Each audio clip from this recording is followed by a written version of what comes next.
और ये दावा करे कि एक अकेला देश भारत ऐसा जो पत्थर में प्राण डाल देता है, तो फिर प्रश्न उठता है, जो हमारे सैनिक शहीद होते हैं, बीमारियों से लोग मरते हैं अस्पतालों में, तो एक एक प्राण प्रतिष्ठा विशेषज्ञ बैठा तो हर अस्पताल में, फिर तो किसी की मौत ही नहीं होगी। क्योंकि पत्रकार होते हैं समाज को सही दिशा देने के लिए, और जब पत्रकार ही अंधविश्वास फैलाने लगे, ये दावे करने लगे अपने चैनल पे कि जो मंदिर जाएगा उसे अस्पताल जाने की जरूरत नहीं पड़ेगी। अब जब ऐसे ऐसे मूढ़ लोग पत्रकारिता में आ गए हैं, तो ये हमारा दुर्भाग्य है और इससे समाज को बहुत नुकसान हो। ऐसी पार्टी के प्रवक्ता क्यों जाते हैं ऐसे चैनल्स में? नकली बैठा लेते हैं फिर समाजवादी नेता करके। अब हम कम से कम पार्टी लाइन तो रखते हैं, हम पार्टी लाइन पे तो बोलते हैं। प्रवक्ताओं की भाषा बिगाड़ने में भारतीय जनता पार्टी का बहुत बड़ा योगदान। भारतीय जनता पार्टी में उस प्रवक्ता को प्रमोट किया जाता है जो विपक्षी से बदतमीजी करे, गाली गलौज करे, अभद्र भाषा बोले। मैं जब शुरू में मैं जाना चैनलों पे शुरू हुआ तो मुझे लगा कि शायद यही कंपटीशन है, तो मैं भी बहुत गुस्सा होता था और मैं भी चिंगाड़ने लगता था। जब दूसरा चिल्लाता तो मैं भी चिल्लाने लगता था। इन दिनों मैं ऐसा करता हूँ कि कोई बीच में टोकता है तो मैं चुप हो जाता हूँ। मैंने भाई आप कह लो पहले अपनी। मैं तो समझ नहीं पाता कि ये लोग, इनका पूरा जीवन चला जाता है, ये अपने आप में सुधार क्यों नहीं कर पाते। और ये इनका एक बहुत बड़ा खेल है शिवाजी। 2-3 गोल टोपी वाले मियाँ लेके आएंगे, दाढ़ी और टोपी वाले। उनकी योग्यता केवल ये होनी चाहिए, उनके सिर पे गोल टोपी होनी चाहिए और दाढ़ी होनी चाहिए, देखने में मुल्ला लगेंगे। नहीं, एक चैनल पे टोपी रहती है, अगर कोई भूल आया है टोपी तो लगा देते हैं। और 3-4 तिलकधारी लाएंगे, गेरुए वस्त्र वाले, मोटी मोटी माला, और फिर उन्हें मुर्गे की तरह लड़ाएंगे। इससे देश का कितना नुकसान हो रहा है, ना तो ये चैनल समझ पा रहे, समझ तो रहे होंगे लेकिन अपने लालच में आंखें मूंदे हुए हैं।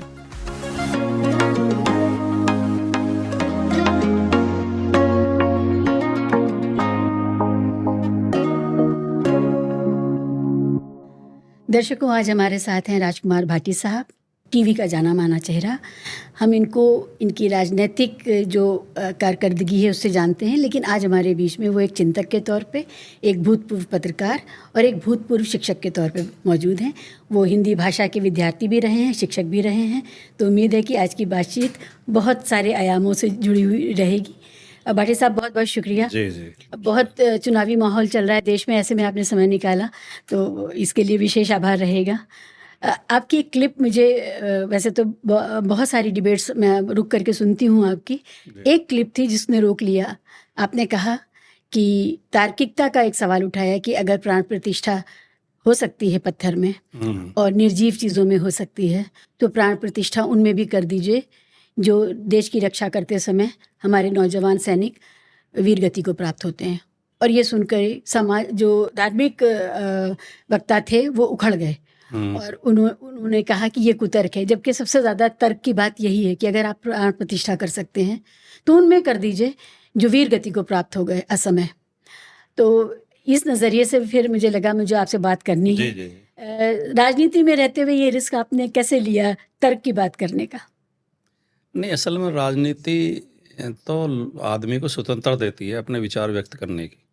अगर राजनीति हमारी अभिव्यक्ति का गला घोंटती है तो फिर वो राजनीति बेकार है।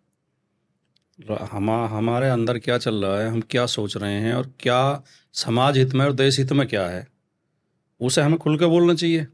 असली राजनीति तो ये है। मैं अक्सर जब राजनीतिक लोगों में बोलता हूँ और वो, तो मैं कई बार ये भी कहता हूँ कि असली नेता वो होता है जो रास्ता चुनता है कि रास्ता कौन सा ठीक है, और फिर चाहे वो अकेला है तो भी उसी रास्ते पर चलेगा, और जिन लोगों की समझ में आएगा वो उसके पीछे जुड़ते जाएंगे। और जो फर्जी नेता होते हैं वो ये देखते हैं चौराहे पे खड़े होकर कि किधर ज़्यादा लोग जा रहे हैं और दौड़ के उनके आगे हो जाएंगे। तो हमें खुद अपना रास्ता चुनना चाहिए। और शिवाजी, मेरा मानना है कि मनुष्य ने और मानवता ने बहुत प्रगति की है, हमारी बौद्धिक प्रगति हुई है, हमारे विचारों में परिवर्तन हुआ है।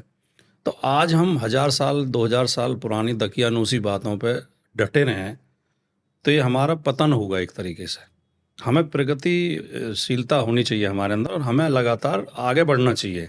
नए नए वैज्ञानिक आविष्कार हुए हैं, नई नई वैज्ञानिक सोच आई हैं, नए नए प्रतिमान रोजाना बने जा रहे हैं, गढ़े जा रहे हैं। चंद्रमा पे, मंगल पे हम हुआ है, लेकिन अभी भी हम चंद्रमा और मंगल को अगर देवता मानते रहें और उनकी पूजा करते रहें तो ये, मैं इसे किसी भी दृष्टिकोण से उचित नहीं मानता। कोई ये कहते हो, हमारे धर्मगुरु कहते हैं कि मंदिर में जो प्रतिमा की स्थापना की जाती है, हम मंत्र बोल के उसमें प्राण प्रतिष्ठा करते हैं। तो ये एक धार्मिक संस्कार हो सकता है और ये किसी की आस्था हो सकती है कि अब इसमें मंत्र बोल दिए गए, अब हमारा देवता हो गया। उस पर हमें कोई आपत्ति नहीं, कोई अपने अपने धर्म का पालन सब करें। लेकिन कोई ये कहे कि हमने इसमें प्राण डाल दिए और ये दावा करे कि एक अकेला देश भारत ऐसा है जो पत्थर में प्राण डाल देता है, तो फिर प्रश्न उठता है कि फिर जो हमारे सैनिक शहीद होते हैं या जो बीमारियों से लोग मरते हैं अस्पतालों में, तो एक एक प्राण प्रतिष्ठा विशेषज्ञ बैठा तो हर अस्पताल में, फिर तो किसी की मौत ही नहीं होगी। बिल्कुल सवाल ये था। जी, बहुत उम्दा और आपने बहुत सटीक बात उनके सामने रख दी और वो बिल्कुल उखड़ गए थे। आपने कहा कि राजनीति वो है जो समाज को दिशा दे। हमारे पास बहुत अरसे से ये बहुत बड़ा वैक्यूम है समाज में कि समाज को दिशा देने वाले और सही दिशा देने वाले राजनेता या तो डर गए हैं या उन्होंने जो एक बयार बह रही है उसको डिस्टर्ब ना करने का तय किया है। तो ये जो सामाजिक आंदोलन का जो सवाल है, सामाजिक चेतना का जो सवाल है, राजनीति से वो गायब हो गया है।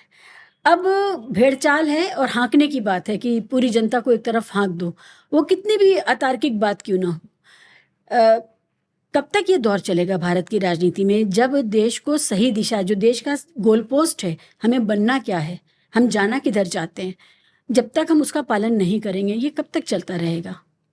नहीं, ये जो नेता का आपने बात की, नेता, मुझे ये महसूस होता है कि हमारी राजनीति में एक वैक्यूम सा आ गया है। जो असली नेता जिसकी मैंने बात की, जी उसका अभाव है। मुझे 3 नेताओं के छोटे छोटे मैं वो कोट जो है आपके सामने रखना चाहूँगा संस्मरण।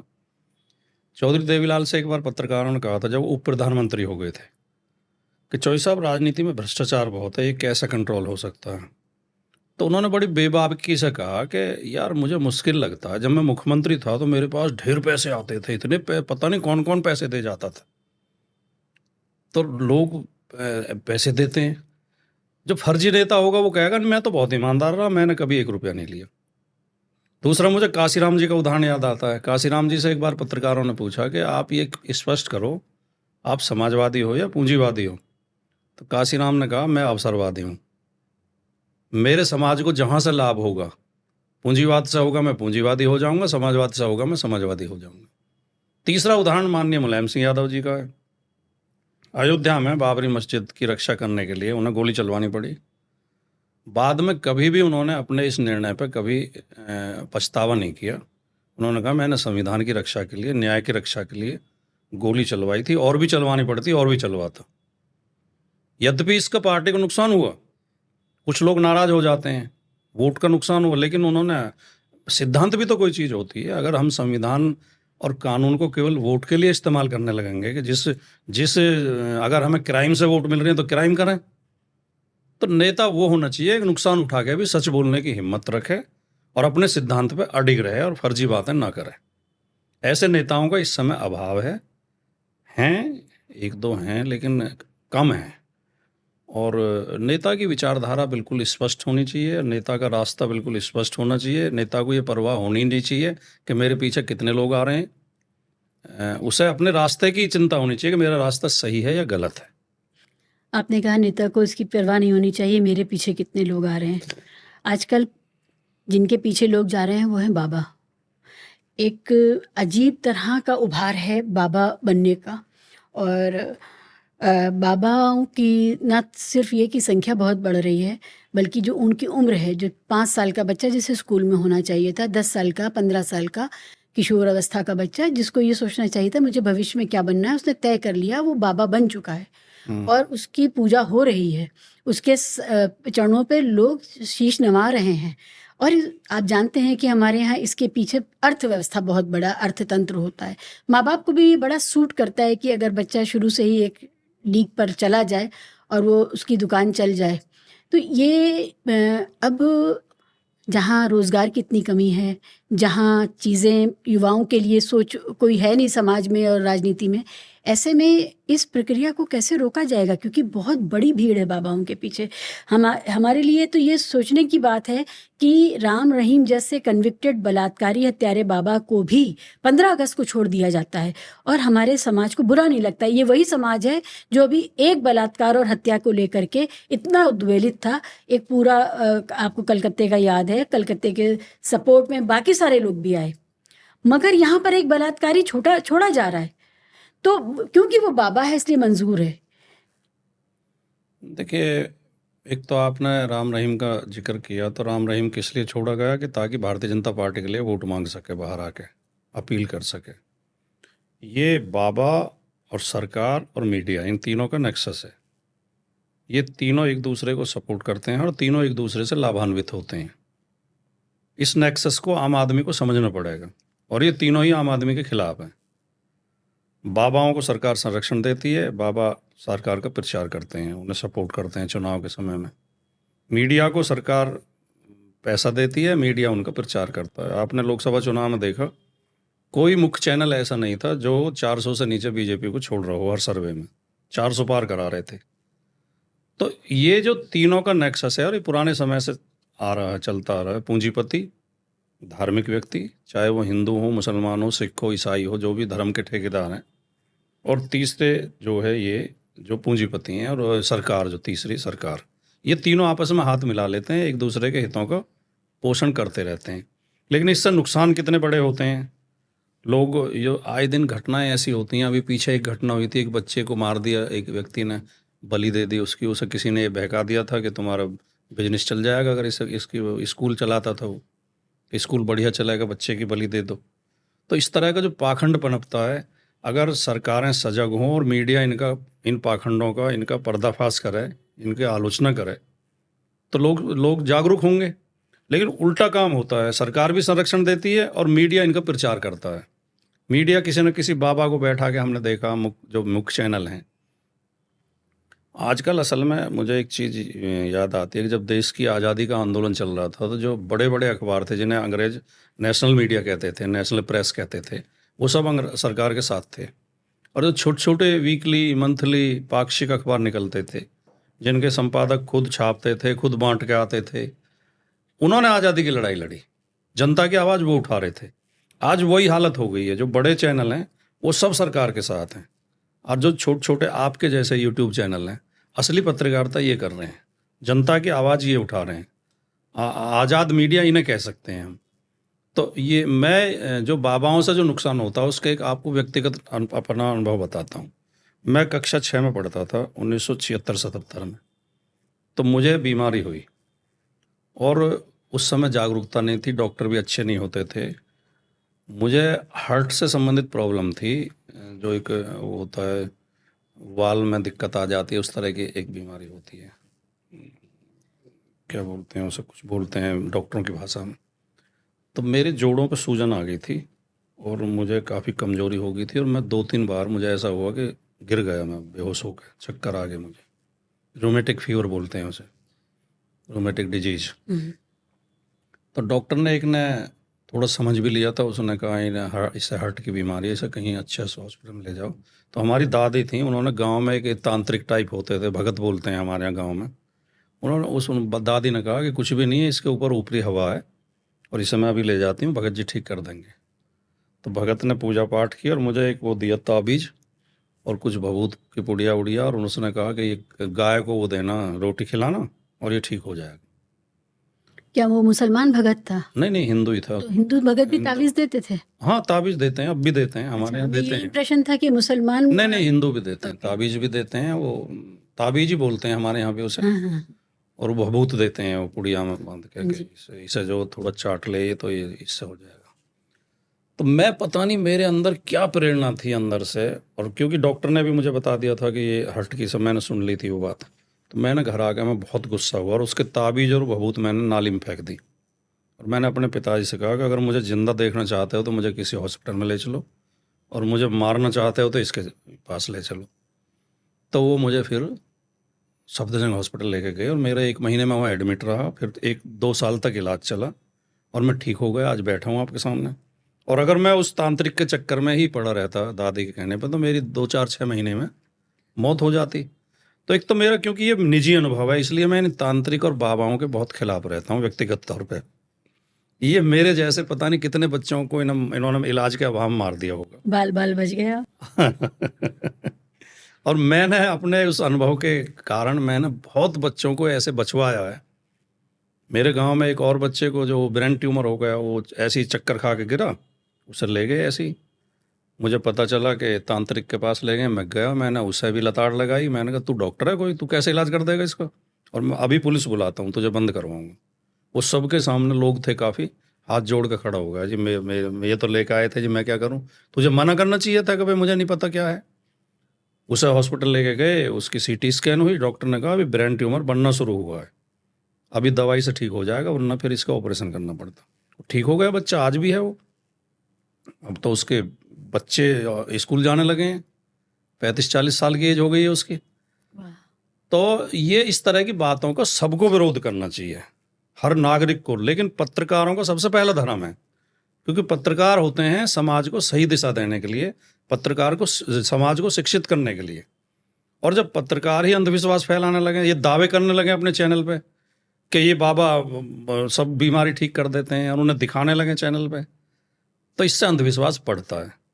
मैं एक उस शो में मैं भी मौजूद था, एक पत्रकार ने ये दावा किया, एक एंकर ने, कि जो मंदिर जाएगा उसे अस्पताल जाने की जरूरत नहीं पड़ेगी। अब जब ऐसे ऐसे मूढ़ लोग पत्रकारिता में आ गए हैं तो ये हमारा दुर्भाग्य है, और इससे समाज को बहुत नुकसान हो रहा है। समाजवादी पार्टी जैसी पार्टियों को, जो कि समाजवाद एक प्रगतिशील विचारधारा है जो तर्क पर काम करती है कि इस दुनिया के सभी रिसोर्सेज सभी के लिए हैं, कुछ खास लोगों के जी, लिए जी। नहीं। बुनियादी तर्क है कि सब कुछ एक तरफ न जमा हो जाए। ऐसी पार्टी के प्रवक्ता क्यों जाते हैं ऐसे चैनल्स पर?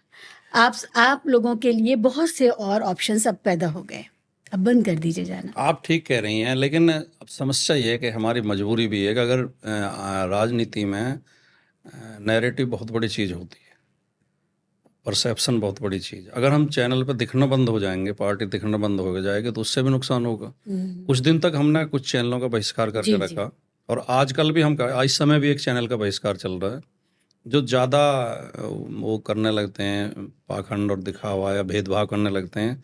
कई बार हम बॉयकॉट भी करते हैं, और अच्छा तो यही रहेगा बिल्कुल ना जाएं, लेकिन समस्या क्या है कि एक तो एकता नहीं बन पाती, या तो सारी पार्टियां मिलकर करें बहिष्कार, और एक पार्टी अगर अकेले जाना बंद कर देगी तो पार्टी को ही नुकसान होता है, चैनल को कोई नुकसान हो नहीं पाता उससे। ये तो भी इसलिए सही है, थोड़े से हैं? ये भी सही है, क्योंकि मुझे याद है जिस समय आप लोगों ने बहिष्कार किया तो नकली समाजवादी पैदा कर लिए थे हाँ, इन नकली लोगों ने। बैठा लेते हैं फिर फिर समाजवादी नेता करके। हाँ, समाजवादी कम से कम समर्थक। पार्टी लाइन तो रखते हैं, हम पार्टी लाइन पे तो बोलते हैं, जी। वो कुछ भी कह देते हैं। लेकिन मैं मूल रूप से इस बात से सहमत हूँ कि हमें इनका कोई इलाज तो ढूंढना ही चाहिए, या तो पूर्णतः बहिष्कार करें। अब जैसे आज ही अभी थोड़ी देर पहले मेरे पास फ़ोन आया चैनल से कि मोदी जी ने एक बयान दिया है कि हिंदुओं को जाति के नाम पे बांटते हैं, मुसलमानों की एकता बनाते हैं, ऐसा बयान उन्होंने आज ही दिया है। तो मैंने उसे भी मना किया चैनल वाले को, हम हिंदू मुसलमान जिसमें डिबेट होती है हम नहीं जाते। मंदिर मस्जिद पे, हिंदू मुसलमान पे, देवताओं वगैरह पर डिबेट होती हैं, धार्मिक विषयों से संबंधित, हम उसमें शामिल नहीं होते हैं।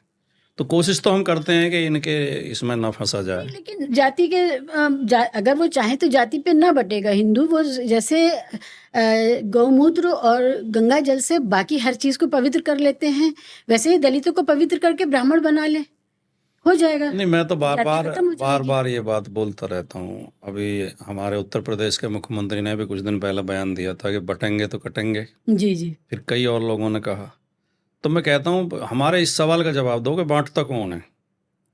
जो बेचारे इस जातिवादी व्यवस्था का दंश झेल रहे हैं, जो जिन्हें इनका नुकसान हुआ, जो इस जातिवादी व्यवस्था की वजह से गुलाम बना के रखे गए हैं, जिन्हें शिक्षा से, संपत्ति से वंचित रखा गया, सम्मान से वंचित रखा गया, वो बांटते हैं क्या? वो तो सबसे पहले चाहते हैं जाति खत्म हो जाए। जो जाति का लाभ उठा रहे हैं वही बांटते हैं। तो बांटने वाले भी आप ही और काटने वाले भी आप ही हो। ये जो आरएसएस और संघ और ये जो बीजेपी, यही तो लोग हैं। भाटी साहब, मैं समाजवादी पार्टी को बहुत सालों से ऑब्जर्व कर रही हूँ, 90s से ऑब्जर्व कर रही हूँ। हमेशा आपकी पार्टी में बहुत अच्छी पोजीशंस पर ब्राह्मण और क्षत्रिय समाज के लोग रहे हैं, नेता रहे हैं। तो आप क्या ये कह नहीं पाए, समाज को ठीक से बता नहीं पाए कि आपके यहाँ सबके लिए गुंजाइश है? नहीं, आप मतलब ये कह रही हैं कि वो रहने चाहिए या नहीं, रहने चाहिए, और हाँ। यही तो खूबसूरत बात है। लेकिन अगर ये आरोप कोई चस्पा कर दे कि आप सिर्फ जाति विशेष की राजनीति करते हैं, तो उसके लिए वो आपके पास प्रत्यक्ष प्रमाण है। गलत आरोप है। देखिए, जातिवाद का विरोध करना और जाति का विरोध करना दोनों अलग अलग बात है। हम जातिवाद के घोर विरोधी हैं, लेकिन किसी जाति के विरोधी मैं नहीं। यही कह रही हूँ कि आपके यहाँ हर समाज तो के नेता रहे। हमारे यहाँ तो अभी जैसे उत्तर प्रदेश विधानसभा में नेता विपक्षी दल हैं, वो माता प्रसाद पांडे हैं, जी।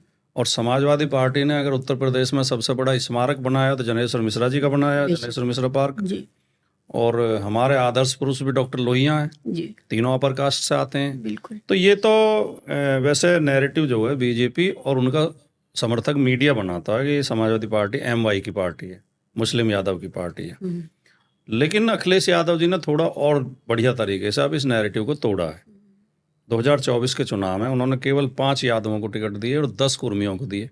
7 कुर्मी जीत के आए हैं हमारे सांसद, 4 पासी समाज के जीत के आए हैं, 6 महिलाएं जीत के आई हैं, 6 की 6 हाई क्वालिफाइड, बहुत और अच्छी, 3 तो उनमें से विदेश में पढ़ के आई बहुत हैं। अच्छा बायोडेटा आपके कैंडिडेट्स का। तो 2 जनरल सीटों पर दलित लड़ाई अखिलेश यादव जी ने।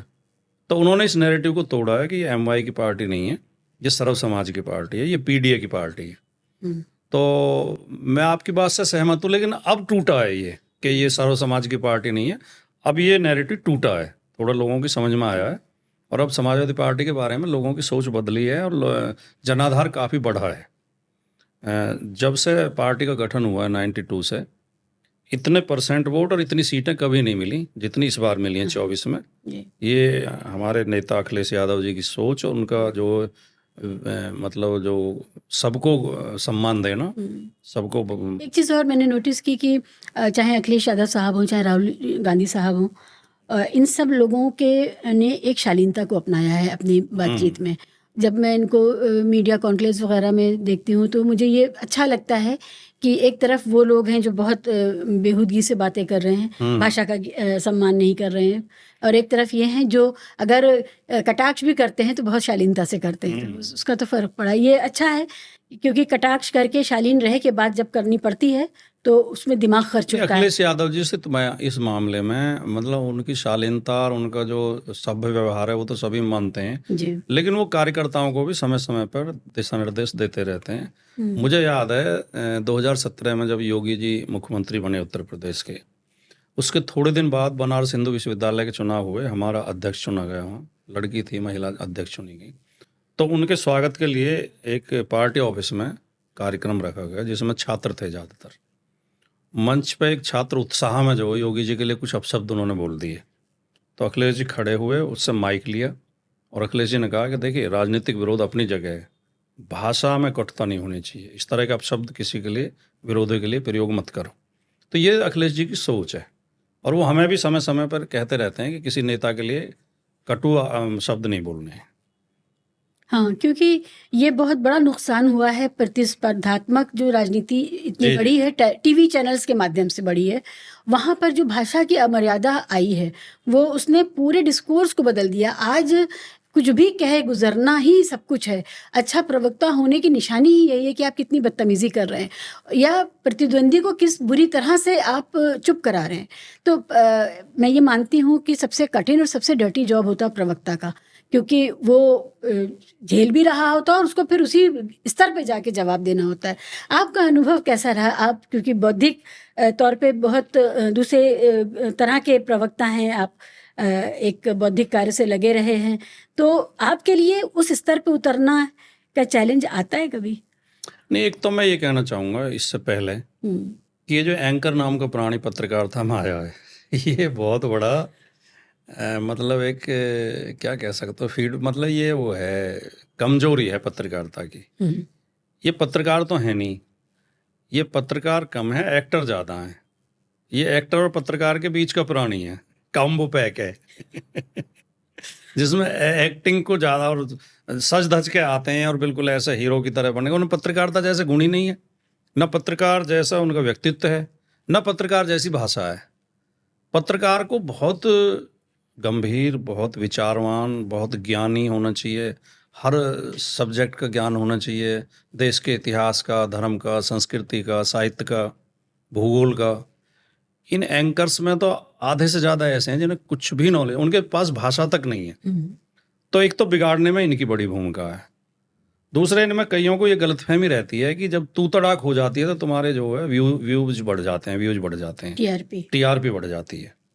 उस चक्कर में भी उकसाते हैं कई प्रवक्ताओं को। तीसरे, मैं बहुत जिम्मेदारी से कहना चाह रहा हूँ, मैं आरोप नहीं लगा रहा, इस पर कोई रिसर्च भी कर सकता है कि प्रवक्ताओं की भाषा बिगाड़ने में भारतीय जनता पार्टी का बहुत बड़ा योगदान। भारतीय जनता पार्टी में उस प्रवक्ता को प्रमोट किया जाता है जो विपक्षी से बदतमीजी करे, गाली गलौज करे, अभद्र भाषा बोले। हमारी पार्टी में तो उन्हें टोका जाता है, हमारे पास तो मैसेज आ जाता है ग्रुप में कि भाषा संयमित रखें। और आप सही कह रहे हैं, क्योंकि एक प्रवक्ता जो पहले आपकी पार्टी में थे अब भाजपा में हैं, हाँ, मैं उनका उस समय कायाकल्प बदतमीजी नहीं वो करते थे, बदतमीजी नहीं आजकल वो करते थे। नंबर एक बदतमीज हैं। हाँ, वो उस समय एक और हैं वकील जो के तौर पे आते थे, बड़ा शालीनता से बात करते थे, तर्क रखते थे। एक और हैं जो जेडीयू से आए हैं, बीजेपी के प्रवक्ता जी। बने हैं। जब वो जेडीयू के प्रवक्ता थे तब उनकी भाषा संयमित थी, आज वो भी बदतमीजी में कंपटीशन है उनका भी। तीसरा जो आपने मेरे व्यक्तिगत मेरा पूछा, मैं जब शुरू में मैं जाना चैनलों पे शुरू हुआ तो मुझे लगा कि शायद यही कंपटीशन है, तो मैं भी बहुत गुस्सा होता था और मैं भी चिंगाड़ने लगता था। जब दूसरा चिल्लाता था मैं भी चिल्लाने लगता था। लेकिन मेरी बहुत जल्दी समझ में ये बात आ गई कि ये चीख चिल्लाहट से ना तो कोई फायदा होता है, ना पार्टी का पक्ष हम रख पाते हैं, ना हमारी छवि अच्छी बनती है, और ना दर्शक की समझ में हमारी बात आती है कि हम कहना क्या चाह रहे हैं। तो मैंने बहुत जल्दी अपने आप में परिवर्तन किया और अब इन दिनों मैं ऐसा करता हूँ कि कोई बीच में टोकता है तो मैं चुप हो जाता हूँ। मैंने भाई आप कह लो पहले अपनी बात। और मेरा ये अनुभव है कि एक बार अगर ये कह दिया कि जी पहले आप कह लो, तो फिर वो बीच में टोकता नहीं है। तो मैं तो समझ नहीं पाता कि ये लोग, इनका पूरा जीवन चला जाता है, ये अपने आप में सुधार क्यों नहीं कर पाते और इस बात को क्यों नहीं समझ पाते कि हल्केपन में और गंभीरता में बहुत अंतर है। आपको मैं बताऊं, जब मैंने आपसे कहा कि आपको आमंत्रित किया अपने इस शो के लिए, जी तो जी। फिर मैंने आपके लिए कुछ रिसर्च की, और उस रिसर्च की प्रक्रिया में मैं इतना, मेरे कान छिल गए, क्योंकि आपको मैं सुनना चाह रही थी और वहाँ पर जो चल रहा था, जो बाकी के प्रवक्ता जिनकी मैं बात कर रही हूँ, जो पहले समाजवादी पार्टी में थे और खुद एंकर्स, तो मुझे ये लग रहा था कि, क्योंकि देखिए आप सभी समझदार लोगों ने टीवी देखना कम कर दिया जी जी, है ना? बिल्कुल बिल्कुल हम भी कम ही देखते हैं, बिल्कुल बहुत कम बिल्कुल। देखते मैं खुद नहीं देखता मैं शो में जाता हूँ लेकिन चैनल पर डिबेट में कभी नहीं देखता। हैं। तो अच्छा। तो जो आप पर रिसर्च करने के लिए जो मुझे देखना पड़ा, तो मुझे लगा वाकई बहुत बुरा हाल है, और ये वाकई बहुत तकलीफदेह जॉब है। जो शालीन आदमी है, जो पढ़ा लिखा, जी जी जी। जिसके पास तर्क है, कहने के लिए कुछ मसाला है, संजीदा मसाला है, उसको बहुत तकलीफ से गुजरना पड़ता होगा कि मैं क्या कर रहा हूँ। नहीं, लेकिन मैं एक बात और भी कह दूं आपसे, और ये बहुत ज़रूरी है कहने। जैसे मैंने कहा कि पहले मैं भी चीख चिल्लाट करता था, मैं चुप हो जाता हूँ, ये हो जाता हूँ। जो एंकर मेरे मतलब एक तरीके से मतलब मुझे घेरते थे या मेरी आलोचना करते थे, मेरी पार्टी की आलोचना करते थे, मैं नाम तो किसी का नहीं लूँगा, और आप चाहेंगे तो एक दो का नाम भी लेकर बता सकता हूँ मैं। अब इन दिनों उनमें से कई एंकर ने मेरी ऑन एयर उस पर शो में प्रशंसा की है कि राजकुमार भाटी बहुत संजीदगी से अपनी बात रखते हैं, बहुत गंभीरता से रखते हैं, और ये जो बहुत अच्छे। तो ये तो इस बात का सबूत है, इस बात का प्रमाण है कि हम चीख चिल्लाट छोड़ दें, गंभीरता पर आएँ, तो वे जो विरोधी लोग हैं वो भी तारीफ करेंगे, उन्हें भी अच्छा लगता है। अब तो मारपीट भी होने लगी है। हाँ, मारपीट भी हो गई। अब तो पहले भी हुई थी एक शो में 2-3 साल पहले, लेकिन अभी जल्दी में भी हुई है एक और ये इनका एक बहुत बड़ा खेल है शिवाजी, क्या ये टीआरपी बढ़ाने के लिए और बीजेपी का एजेंडा चलाने के लिए 2-3 गोल टोपी वाले मियाँ लेके आएंगे, दाढ़ी और टोपी वाले। उनकी योग्यता केवल ये होनी चाहिए कि उनके सिर पे गोल टोपी होनी चाहिए और दाढ़ी होनी चाहिए, देखने में मुल्ला लगे वो। नहीं, एक चैनल पे टोपी और रहती है, 3-4 अगर कोई भूल आया है हाँ टोपी तो लगा देते हैं। हाँ, और 3-4 तिलकधारी लाएंगे, गेरुए वस्त्र वाले, मोटी मोटी माला, और फिर उन्हें मुर्गे की तरह लड़ाएंगे। इससे देश का कितना नुकसान हो रहा है, ना तो ये चैनल समझ पा रहे, समझ तो रहे होंगे लेकिन अपने लालच में आंखें मूंदे हुए हैं। आम जो जनता है, आम नागरिक है, वो ऐसा समझता है कि देखो, अच्छा मुसलमान हमारे हिंदू गुरु को धमका रहे हैं, और हिंदू समझते हैं, वो मुसलमान समझते हैं कि देखो ये जो हिंदू हमारे धर्म के लिए ऐसे कह रहे हैं, मजहब के लिए। तो इसमें लोगों में एक वैमनस फैलता है, एक दुश्मनी फैलती है। ये इस बात को समझ नहीं पा रहे कि आप अपने छोटे से लालच के लिए देश का और समाज का बड़ा नुकसान कर रहे हैं। ये बहुत गंभीर विषय है। मुझे याद आ रहा है, एक मोटे मोटे माला वाले भगवाधारी साधु जी थे, वो ये बदतमीजियां करते और मारपीट करते करते बिग बॉस में चले गए। हाँ हाँ हाँ हाँ हाँ और बिग हाँ, उसने सरेआम मारपीट हुई थी उसकी जी जी, लाइव शो में। महिला को मारा। हाँ हाँ हाँ, और वो बहुत ही निहायत ही बदतमीज था। अभी अभी 2-3 दिन पहले एक चर्चा चल रही थी कोई, मैंने उसमें थोड़ी सी आलोचना की, तो एक जो महात्मा बैठा रखे थे वो चिल्लाने लगे और गुस्सा होने लगे, अपशब्द भी बोलने लगे। तो मैंने बड़ी गंभीरता से कहा, मैंने कहा ये बताओ इनके अंदर कोई महात्मा का गुण दिखाई दे रहा है? साधु की पहली पहचान है काम क्रोध मद लोभ मोह से मुक्त होना चाहिए। जो इतना क्रोधित हो रहा है ये तो मैं तो साधारण आदमी हूँ, मुझसे भी नीचे है, तो जो मैं क्रोधित नहीं हो रहा, ये क्रोधित हो रहा है, तो फिर शर्म तो आई उसे। फिर वो थोड़ा मौन तो हो गया और एंकर ने भी नोट किया। तो मैंने ये साधु हो गए, अपने आप को संत कहते हैं और ये बात बात पर गुस्सा होते हैं। हमारे मुख्यमंत्री वो ANI की फोटो का उससे क्या कहा था कैमरामैन से उन्होंने, तो ये कोई साधु का गुण है? या ड्रेस पहन के कोई साधु हो जाता है? इतने मीम्स बन चुके। इनकी अयोग्यता है। मैं बताऊं, चैनल पे जब जो गेस्ट रूम होता है जहाँ पर सब लोग बैठे होते हैं कैमरे पे जाने से, स्टूडियो में जाने से पहले, वहाँ पर ये लोग हवा भरते हैं, मौलाना साहब आप रुकिएगा नहीं, आप अपनी बात शिद्दत से कहिएगा। बाकायदा आकर के एंकर ने 2 बार ऐसा हुआ, और मैं चैनल का नाम भी ले सकती हूँ, नहीं भी ले सकती, वो पता नहीं उनको वैसे मैं गैस कर रहा हूँ जो चैनल। जी जी, बाकायदा उन्होंने कहा मौलाना साहब आप अपनी बात जोर तरीके से कहिएगा, और पता चला वो मौलाना बेतहाशा उस शो में जलील हुए अपनी बात कहने के चक्कर में, क्योंकि वो कुतर्क कर रहे थे। नहीं, मैंने वही तो कहा, मुर्गे की तरह लड़ाते हैं। और वो लड़ मुझसे ही ले रहे थे, मैं भी, क्योंकि वो महिला अधिकारों का मामला था, तो वो उसमें वो लाए गए थे, तो वो उसी तरह से एक चैनल में तो ऑन एयर पीछे से वो इशारा करते हैं, जैसे चुप हो जाए गेस्ट, तो उसे इशारा करते हैं कि तुम भी बोलो। हाँ, ये मैंने देखा है। हाँ। ये मैंने एक बार और है, एक बार वो तारिक फतेह साहब थे, तो उनको बुलाया गया था, मैं भी थी और कुछ और मुसलमान भी थे, क्योंकि उसमें तो मुसलमानों को लड़ाना था आपस में। तो उसमें तारिक फतेह साहब ने कहा कि उनसे पूछा गया कि JNU में कि आप सुअर का गोश्त खाते हैं क्या? आप तो लिबरल मुसलमान हैं, आप शराब पीते हैं, वो तो आपने खुद ही अपना वीडियो जारी किया है, तो क्या आप सुअर भी खाते हैं? तो उन्होंने कहा मैं तो वेजिटेरियन हूँ।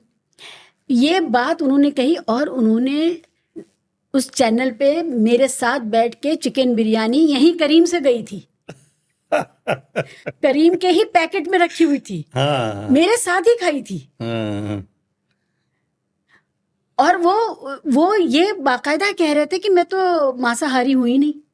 तो ये जो रूप निकल के आता है, असलियत निकल के आती है लोगों की, मैं हैरान रह जाती हूँ। तो मेरा मोह भंग इसीलिए भी हुआ कि मैं बंद किया इसको जाना, कि मेरी तो कोई मजबूरी नहीं है, मैं तो किसी पार्टी से जुड़ी हुई। मैं समाज के लिए सबसे खतरनाक उन लोगों को मानता हूँ जिनकी कथनी और करनी में अंतर है, जो कहते कुछ हैं करते कुछ हैं।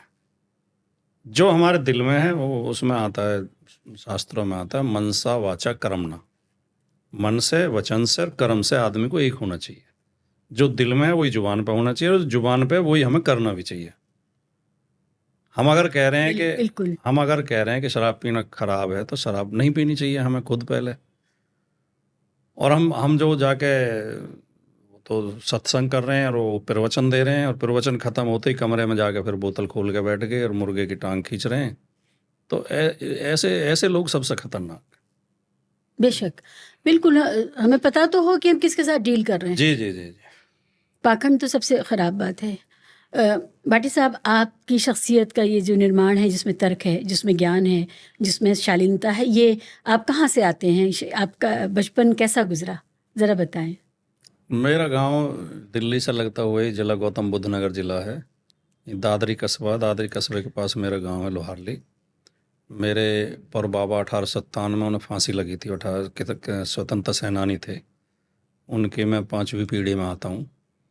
और मेरे पिताजी बहुत छोटे किसान, 3 एकड़ के किसान हैं। बहुत गरीबी में हमारा बचपन गुजरा। हमने जो फीस के लिए पैसे नहीं होते थे, और इंटर के बाद मेरे पिताजी मुझे पढ़ा नहीं पाए, उन्होंने हाथ खड़े कर दिए, भाई हमारे पास पैसे नहीं। इंटर के बाद मैं नौकरी करते हुए पढ़ा हूँ। मैंने BA MA LLB पढ़ते हुए नौकरी करते हुए की।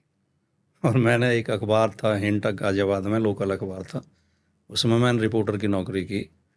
फिर दैनिक जागरण में रहा कुछ दिन, तो ये पत्रकारिता में रहा मैं 8-7 साल। फिर उसके बाद हमारे दादरी में PG कॉलेज है, उसमें हिंदी विभाग में, उसमें नौकरी करते हुए मैंने MA हिंदी किया SD कॉलेज से, और मैंने काफ़ी अच्छे नंबरों से मैं पास हुआ। रेगुलर क्लास अटेंड की मैंने, क्योंकि क्लास होती थी 7:30 बजे सुबह, तो मैं 10 बजे तक क्लास करता था, 10 बजे के बाद अपना ऑफिस जाता था। फिर मैंने उसमें ज्वाइन कर लिया। मैंने 5 साल में पढ़ाया कॉलेज में। और फिर धीरे धीरे राजनीति में आ गए। हमने एक अपना संगठन बनाया था, देहात मोर्चा। 2009 में मैंने समाजवादी पार्टी ज्वाइन की, क्योंकि मेरे विचार बीएसपी या एसपी इन दो ही पार्टियों से मिलते थे। तो मैंने एसपी ज्वाइन की और तब से मैं समाजवादी पार्टी में हूँ। अब मैं पार्टी का प्रवक्ता हूँ। मैंने पढ़ते हुए ही, मुझे बल्कि बचपन में ही, जैसे मैंने एक आपको कक्षा 6-7 के टाइम की बताया था कि मैं बीमार हुआ था, कुछ विचार थोड़े ऐसे हो गए थे, पाखंड विरोधी और प्रगतिशील और सामाजिक न्याय और ये जातिवादी विवाद के खिलाफ मेरे शुरू से ही हो गए थे। हमने गांव में एक युवक मंगल दल बनाया था। तो उस समय भी हम, वाल्मीकि लड़का हमारे गांव का था हमारे साथ, हम उसके घर खाना खाते थे, उसे अपने घर खिला देते थे। जबकि गांव में उस समय ये बहुत, अब तो थोड़ा परिवर्तन हो गया। ये बात मैं कर रहा हूँ 40 साल 45 साल पुरानी, 80s की बात है। हाँ, सन 80 के आसपास की ये बात है। तो उस समय बहुत ख़राब माना जाता था। तो लेकिन हमारे पता नहीं कुछ अंदरूनी आंतरिक वो थी, प्रेरणा थी या ये थी, एक तो ये सोच बन गई थी। दूसरे, हमें पढ़ने लिखने को भी मिला या सुनने को मिला। हमने सुने भी, ऐसे लोगों को सुना कि जिनसे हमारे विचार इस तरह बनते चले गए कि समाजवादी, सामाजिक न्याय, पंथ निरपेक्षता, धार्मिक भाईचारा, इस तरह के बनते चले गए। और बस ये है मेरे जीवन का सारा। तो अच्छे लोग हमें मिले सुनने के लिए और पढ़ने के लिए। मैं हंस पत्रिका पढ़ता था, उसमें आपको भी मैं पढ़ता था, आपका भी मैं बहुत प्रशंसक था, आपके विचार बड़े प्रगतिशील विचार। मैंने हंस में एक गज़ल पढ़ी थी उदय प्रताप जी की, जब ये चल रहा था अयोध्या मसला। तो उनकी एक गज़ल छपी थी कि जिसकी धरती चांद तारे आसमां, सोचो जरा उसका मंदिर तुम बनाओगे अमा, सोचो जरा। क्या हो। तो मुझे इतनी अच्छी लगी वो गज़ल, यार ये व्यक्ति तो बहुत अच्छा व्यक्ति है, इनसे मिलना चाहिए। मेरी ये एक थोड़ा रहा है कि मैं जिस आदमी से प्रभावित हुआ फिर मिलने की कोशिश करता हूँ। तो मैं उनसे, आज मेरा उनसे बिल्कुल ऐसा पारिवारिक रिश्ता है कि वो मुझे बेटे की तरह मानते हैं। और जब भी दिल्ली आते हैं तो सुबह का नाश्ता मेरे घर पे ही उनका होता है, जब भी दिल्ली आएंगे। जी। तो इस तरह अच्छे लोगों से मुलाकात हुई, अच्छे लोगों से अच्छी बातें सुनने को मिली, पढ़ने को अच्छी किताबें मिली। मैंने राहुल सांकृत्यायन को पढ़ा, ओशो को पढ़ा, लोहिया जी को पढ़ा, और मैंने ये धार्मिक पुस्तकें भी जो है, दोनों महाकाव्य अपने रामायण महाभारत, मैंने कुरान शरीफ भी पढ़ी है, और मनुस्मृति, गीता, ये सब मेरी दिलचस्पी रही है। मुझे कहीं उसके लिए एग्ज़ाम के लिए नहीं पढ़ना था उन्हें, या कोई मेरी रिक्वायरमेंट में नहीं था, ज़रूरत में, लेकिन मेरी दिलचस्पी रही है। मैं आध्यात्मिक व्यक्ति हूँ, मतलब धार्मिक पाखंड का घोर विरोधी हूँ, लेकिन आध्यात्मिक विचारों के प्रति मेरी, उनको धार्मिक साहित्य को पढ़ना, उसे फिर समझना, फिर अपने तरीके से विश्लेषण करना कि इसमें कौन सी चीज़ सही है, कौन सी गलत है, और जो चीज़ गलत लगती है उसका विरोध करना, ये मेरी आदत रही है। और मैं उसे खुल के बोलता हूँ, कभी मैं झिझकता नहीं हूँ। नुकसान भी हो जाए, राजनीति में लोग बोल नहीं पाते, लेकिन मैं नुकसान उठाने को तैयार रहता हूँ। जिस चीज़ से मैं सहमत नहीं हूँ मैं उसका विरोध करता हूँ।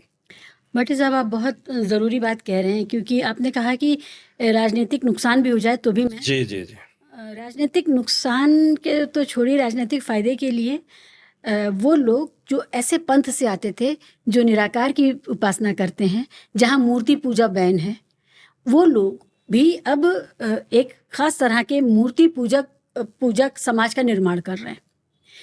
आप समझ रहे हैं मैं किन की बात कर रही हूँ। उत्तर प्रदेश के चीफ मिनिस्टर हों, चाहे पूरा ये जो मूवमेंट है, आपका आर्य समाज का जो मूवमेंट है, वहाँ से आने वाले जो लोग हैं वो हों, चाहे, मैं इसके सवाल पे आपके पे एक बात कहता हूँ जी, और जो आपके इसको सुन रहे हैं वो सब लोग समझें इसे, और इसे कन्फर्म कराएं। अगर मैं गलत कह रहा हूँ तो मुझे बताएं। स्वामी दयानंद का जो ग्रंथ है सत्यार्थ प्रकाश, जी, स्वामी दयानंद को मैं बहुत बड़ा समाज सुधारक मानता हूँ। उन्होंने कई सामाजिक बुराइयों का विरोध किया और कुछ उनकी बातों से मैं सहमत भी नहीं हूँ। उस पर मैंने एक लेख सन 90 में लिख दिया था, तो उस पर आर्य समाज बड़े आग बबूला हो गए थे। उन्होंने उस अखबार की प्रतियां जलाई थी जिसमें वो छपा था, और मुझसे शास्त्रार्थ की चुनौती दी, और मेरे ऊपर तरह तरह के जो मतलब हमले भी किए, शाब्दिक हमले। तो लेकिन मैं फिर भी मानता हूँ कि उन्होंने, उनकी किसी आदमी की 8 बातें अच्छी हैं और 2 खराब हैं तो उसे अच्छा ही आदमी मानेंगे। बिल्कुल मोती चुनने होते हैं। और उन 2 का हमें भाई ना माने, लेकिन 8 को तो माने। तो उन्होंने सत्याग्रह प्रकाश में लिखा है कि ये जो पाखंडी लोग होते हैं ये क्या करेंगे, कहीं ज़मीन में जाके एक मूर्ति गाड़ आएंगे शिव जी की, और फिर उसके ऊपर मिट्टी डाल के घास बो देंगे, और जब वो घास उग जाएगी तो फिर एक दिन ये उठ कर ड्रामा करेंगे कि अरे रात मुझे शिव जी सपने में आए मेरे में और कह रहे थे मैं ज़मीन में गड़ा हुआ हूँ, मेरे दम घुट रहा है, मुझे मुक्त करो। तो मोहल्ले को सुनाएंगे, उन्हें इकट्ठा करके ले, सत्याग्रह प्रकाश में लिखा उन्होंने। ये तब से हो रहा है? नहीं, हो तो बहुत पहले से रहा है। तो उसे ले जाएंगे और फिर वहाँ खुदाई करेंगे और शिव जी की मूर्ति निकल आएगी, फिर वहीं एक मंदिर बना देंगे और उनका जो दाना पानी देसी घी का हलवा शुरू हो जाता है, चढ़ावा आना शुरू हो जाता है। इस तरह का पाखंड करते हैं। सेम यही घटना ज्यों की तो अयोध्या में दोहराई गई। वहाँ जबरन जाके उसमें मूर्ति रखी गई 1949 में, और जो है चने बो दिए, डाल हाँ, दिए। और फिर उसमें मुकदमा कायम है, बाकायदा थाने में मुकदमा था, उनके नेम्ड हैं वो लोग जिन्होंने रखी थी। बाद में तो उन्हें सरकारों ने, वर्तमान सरकार ने एक को तो पुरस्कृत किया था अभी उनमें से, उस अभियुक्त को, जी। और उससे पाखंड रामलला प्रकट हुए हैं। ये कह के लोगों को गुमराह किया गया, लोगों को बहकाया गया, और भावनात्मक लोग भावनाओं में बह गए। और राम मंदिर आंदोलन का जो चला रहे थे उसमें जो अगुवा थे वो सारे ओबीसी वर्ग के लोग थे, चाहे उमा भारती हों, चाहे रितंबरा हों, चाहे ये कटियार हों, विनय कटियार हों, कल्याण सिंह हों। भाटी और साहब, बाद में इन्हें दूध में से मक्खी की तरह निकाल के बाहर कर दिया गया, और वही जो सामंतवादी लोग हैं उन्होंने इसका लाभ उठाया। भाटी साहब, इसमें मैं मानती हूँ कि मुस्लिम पक्ष ने भी बड़ी बेवकूफ़ियाँ की। एक लोकल मुद्दे को इतना बड़ा एक हवा भरना, गुब्बारे में हवा भरी। और आप देखिए पूरे राम मंदिर मूवमेंट में कभी कोई मुसलमान अपने घर से निकल के 10 कदम नहीं चला कि जा कर के वहाँ मुकाबला करना या बचाना है, या मस्जिद को बचाएंगे या कार सेवकों से लड़ेंगे, कुछ नहीं किया मुसलमानों ने। लेकिन ये जो 8-10 लोगों की कमेटी थी, बाबरी मस्जिद एक्शन कमेटी, इसने भी बहुत अपने आप को नहीं, इस पे तो अहम बनाने के लिए इसने एक राजनीति की, और वो तुर्की बा तुर्की होता रहा, और आज देश बदल गया उसकी वजह इस से। पे तो हमारे मित्र हैं फैजाबाद से के ही हैं, बहुत बड़े कवि हैं, जमुना प्रसाद उपाध्याय। जी। उन्होंने उस समय लिखा था जब ये आंदोलन चल रहा था कि नमाजी भी नहीं है जो, पुजारी भी नहीं है जो, वो मंदिर और मस्जिद के लिए गमगीन रहते हैं। अयोध्या है हमारी और हम सब हैं अयोध्या के, मगर सुर्खी में सिंघल और शहाबुद्दीन रहते हैं। वाह वाह, क्या बात है। तो ये तो असलियत थी इसकी, आम आदमी को इससे क्या लेना देना था, ये तो राजनीतिक मूवमेंट था। सैयद शहाबुद्दीन एक बहुत महत्वाकांक्षी व्यक्ति थे, और उन्होंने इसको जिस तरह पूरे मामलों को हवा दी, देश का बहुत बड़ा नुकसान हो गया, क्योंकि बहुत लोकल मामला था, ये लोकली हैंडल होता, यही फैसला आ जाता। अच्छा, और विषय आ गया तो मैं हाँ। अपना एक बात और जोड़ दूं कि उसी समय एक इनका जो सिंघल साहब का एक बयान छपा था जी। दैनिक जागरण अखबार में, कि फ्रंट पेज पे इनका था कि धर्म खतरे में है, अशोक सिंघल। और अखबार मेरे हाथ में था और मेरे दिमाग में कुछ विचार चल रहे थे, तो मैंने इस पर एक कविता लिखी, वो मैं सुनाना सुनाइए चाहता हूँ प्लीज आपके सामने। धर्म खतरे में है, इस बात को याद रखें आप। तो मैंने लिखा कि 10 की खातिर 90 का यदि रक्त न छोड़ा जाएगा तो धर्म कहाँ बच पाएगा, फिर धर्म कहाँ रह पाएगा। 10 की खातिर 90 का, का। 10 के लिए आप 90 का शोषण करोगे, जी। और फिर कह रहे हो धर्म खतरे में है, तो धर्म तो तुम्हारी वजह से खतरे में है। तो 10 की खातिर 90 का यदि रक्त नहीं छोड़ा जाएगा तो धर्म कहाँ बच पाएगा, फिर धर्म कहाँ रह पाएगा। और देवालयों में धर्म गुरु और संत करेंगे अय्यासी, राजनीति का केंद्र बनेंगे अयोध्या, मथुरा और काशी, और देवदासी कहकर नारी को नग्न नचाया जाएगा तो धर्म कहाँ बच पाएगा, फिर धर्म कहाँ रह पाएगा। और राम और रहमान वोट हथियाने के साधन होंगे, गोरे तन पर धवल वस्त्र, जेबों में काले धन होंगे, और सूटकेस में बंद लोकमत करके बेचा जाएगा। उसी समय वो कांड हुआ था। यस। तो धर्म कहाँ बच पाएगा, फिर धर्म कहाँ रह पाएगा। और संसद में बैठेंगे अपहर्ता, हत्यारे और डाकू, और न्याय करेंगे पिस्तौलें, कानून बनाएंगे चाकू, और बच्चों के मुंह से छीन दूध पत्थर को पिलाया जाएगा। ये घटना भी याद होगी आपको। जी, गणेश जी दूध पी रहे थे। लाइन लग गई थी दूध पिलाने वाले, 900 रुपये लीटर दूध बिका उस दिन, जी। बच्चों को दूध नहीं मिला। जी। तो बच्चों के मुंह से छीन दूध पत्थर को पिलाया जाएगा तो धर्म कहाँ बच पाएगा, फिर धर्म कहाँ रह पाएगा। बहुत उम्दा। क्या झेला आपने इसके बाद? जरूर आवाजें तो उठी होंगी कि हाँ, ये ज़्यादा हाईलाइट नहीं हो पाई, तो इस समय सोशल मीडिया तो था नहीं। हाँ। 94-95 की ये बात है, और एक लोकल से अखबार में छपी भी थी ना, मैंने कहीं ज़्यादा ही दिया, ज़्यादा वो चर्चित हो नहीं पाई थी उस समय।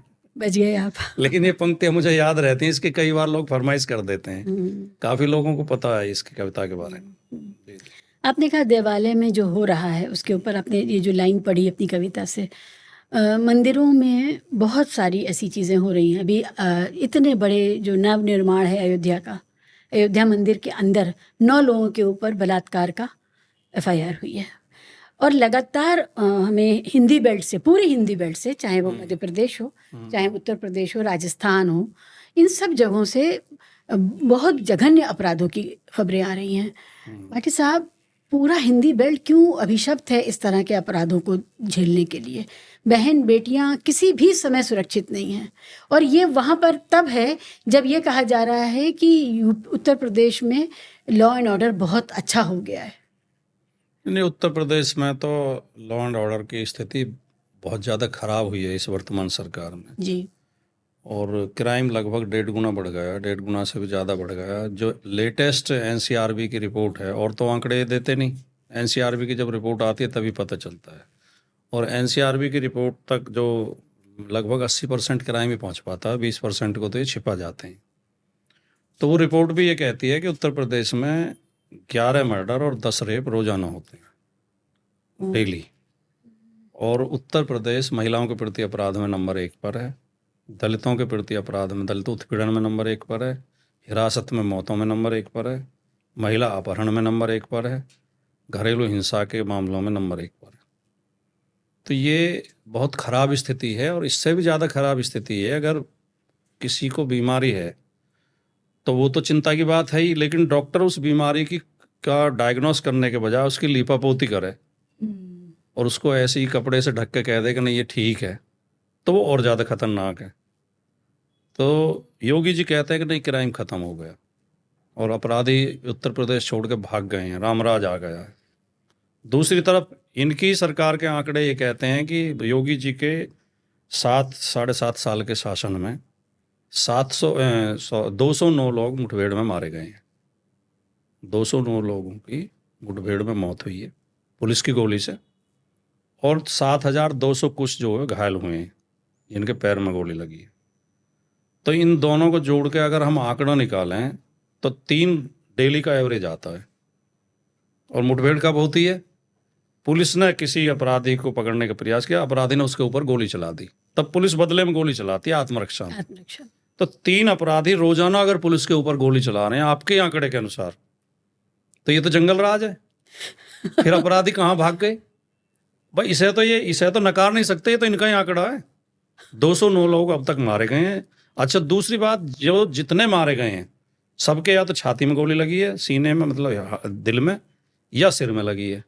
और जितने घायल हैं सबके पैर में, घुटने और टखने के बीच में गोली लगी है। तो ये पुलिस के पास कौन सी ट्रेनिंग है कि जिसे नहीं मारना होता उसके पैर में गोली लग रही है, और जिसे मारना होता है उसके सीधे सीने में और सिर में लग रही है? ये कौन सी टेक्निक? एक केस में तो केस डायरी बनाई गई कि दरोगा जी चेकिंग कर रहे थे, अपराधी गाड़ी से आ रहा था, दरोगा जी ने रुकने का इशारा किया, उसने गाड़ी दौड़ाई, दरोगा जी ने रोका तो उसने गोली चला दी, दरोगा जी ने आत्मरक्षा में गोली चलाई, उसके पैर में गोली लगी। अब दरोगा जी सड़क पर खड़े हैं, वो गाड़ी में है, उसके पैर में कैसे गोली लगी? कोई बता सकता है इसकी तकनीक को? तो ये जो फर्जीवाड़ा चल रहा है, पहले केवल अपराधी अपराध करते थे उत्तर प्रदेश में, अब अपराधी भी अपराध कर रहे हैं, पुलिस भी अपराध कर रही है, लोगों के हाथ बांध बांध के उनमें गोली मार रही है, और जाति धर्म देख के मारा जा रहा है। कुछ लोगों को तो एक जरा सी लड़की छेड़ने की शिकायत हो जाए तो बुलडोजर भेज के उसका घर गिरा दिया जाता है। दूसरे इन्हीं के पार्टी के पदाधिकारी बनारस हिंदू विश्वविद्यालय में गैंगरेप में गिरफ्तार होते हैं, 1 महीने तक तो पुलिस उन्हें बचाती रहती है, फिर वो गिरफ्तार भी होते हैं, ना बुलडोजर जाता है, उन्हें जमानत भी मिल जाती है आराम से, फिर उनका स्वागत किया जाता है, जेल से बाहर आ जाते हैं। तो ये भेदभाव जो हो रहा है, और क्राइम के पीछे जो आपने शुरुआत की सवाल की अपने, अपराध के पीछे सबसे बड़ा कारण होता है जो होता है कि मतलब भेदभाव, या क्या कहते हैं उसे, गैर बराबरी। जो गैर बराबरी की खाई बढ़ती जा रही है समाज में मतलब आर्थिक गैर बराबरी, सामाजिक गैर बराबरी, धार्मिक गैर बराबरी। किसी धर्म या जाति के व्यक्ति को आप हे दृष्टि से देखते हैं, उसे अपमानित करते हैं, उसका उत्पीड़न करते हैं, तो उसके अंदर आक्रोश पनपता है। और किसी की जेब में रोटी खाने के लिए पैसा नहीं है, किसी के पास इतना पैसा है कि वो खर्च नहीं कर पा रहा।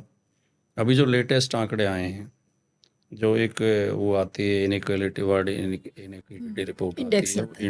इंडिया के बारे में, उसका आंकड़ा ये है कि जो टॉप 10% लोग हैं उनकी इनकम जो है 22% है। जो टोटल इनकम है देश की उसमें 22% उनका हिस्सा है, और टोटल प्रॉपर्टी में 41% हिस्सा है 10% लोगों का।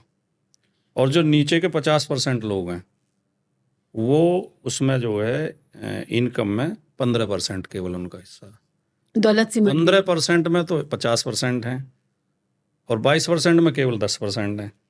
तो ये जो इतनी इतनी खाई बढ़ती जा रही है, तो ये भी एक क्राइम का कारण है। भाटी साहब, खाई का जो सवाल है, जो आर्थिक खाई का सवाल है, वो सीधे सीधे युवा से जुड़ा हुआ है। जी जी। युवा के लिए इस समय आप कुतर्क ये दिया जाता है कि देखो इतनी नई तरह की जॉब्स पैदा हुई हैं, अगर सरकारी नौकरियां ख़त्म हो गई हैं तो नई तरह की जॉब्स में क्या है, वो जो जोमेटो का, स्विगी का, अमेज़ॉन का, फ्लिपकार्ट का जो डिलीवरी बॉय है, जो बेचारा हर तरह से पीड़ित है और जो ग्राहक से भी सुनता है और अपने उसके पास किसी भी तरह के श्रम जो प्रोटेक्शन थे, श्रम कानून के जो प्रोटेक्शन थे, वो किसी भी तरह के नहीं, क्योंकि उसका नाम रख दिया है चालाकी से पार्टनर। जो जैसे स्विगी है, जोमेटो, इन लोगों ने उसको अपना एम्प्लॉय नहीं माना है, ये कहा ये हमारा पार्टनर है। तो पार्टनर नाम रख करके सारे जो अधिकार हैं उनके श्रमिक होने के, उन अधिकारों से उनको निरस्त कर दिया बिल्कुल। तो ये जो युवा है हमारे पास कि जॉब के नाम पे आपके पास इस तरह की गुलामी बची है, एक चीज़। और कितने लोग इसमें खप जाएंगे। ज़्यादातर युवा तो वही होगा जिसको अभी भी जो ऑर्डर करने लायक कैसे बने, तभी तो ऑर्डर डिलीवर होगा जब ऑर्डर किया जाएगा। ये पूरा सवाल जो रोज़गार का है, जिसमें समाज तो सरकार की तरफ देख रहा है, लेकिन सरकार कहती है हमारा काम ही नहीं है।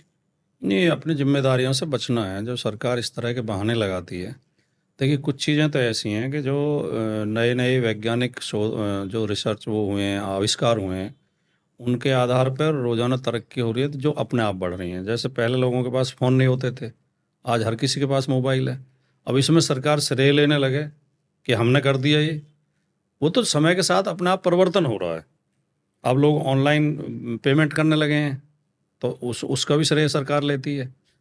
जहाँ तक जॉब का, मैं तो नोएडा में रहता हूँ। नोएडा सबसे बड़ा इंडस्ट्रियल सिटी है इंडिया का, लगभग 15,000 उद्योग हैं नोएडा में। हम ये देखते हैं कि जो पुरानी कंपनियां हैं जो इन बीजेपी के आने से पहले लगी थी, उन कंपनियों में आज मैं तो खुद, मेरा निजी अनुभव, मैंने बहुत लड़के और जॉब लगवाई है उनकी सैलरी आज 1 लाख, 1.25 लाख, 90,000, 80,000, 60-70 हज़ार से किसी की कम नहीं है। और जो इनके टाइम में उद्योग लग रहे हैं, उनकी सैलरी किसी की 10,000 से ज़्यादा नहीं है। 8,000, 10,000, 12,000, ज़्यादा से ज़्यादा 15,000। और उनकी परमानेंट जॉब नहीं है, उन्हें उस पर रखा जाता है ठेकेदारी पे।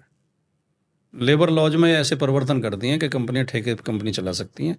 तमाम कंपनियां अब ठेके पर चल रही हैं। कोई उनका भविष्य की सुरक्षा नहीं है, कोई उन्हें श्रमिक सुविधाएं नहीं दी जाती जो लेबर लॉज होते हैं उनके अनुसार, जैसे पीएफ वगैरह की, उनके इलाज की, और दुर्घटना में कोई सहारा नहीं है।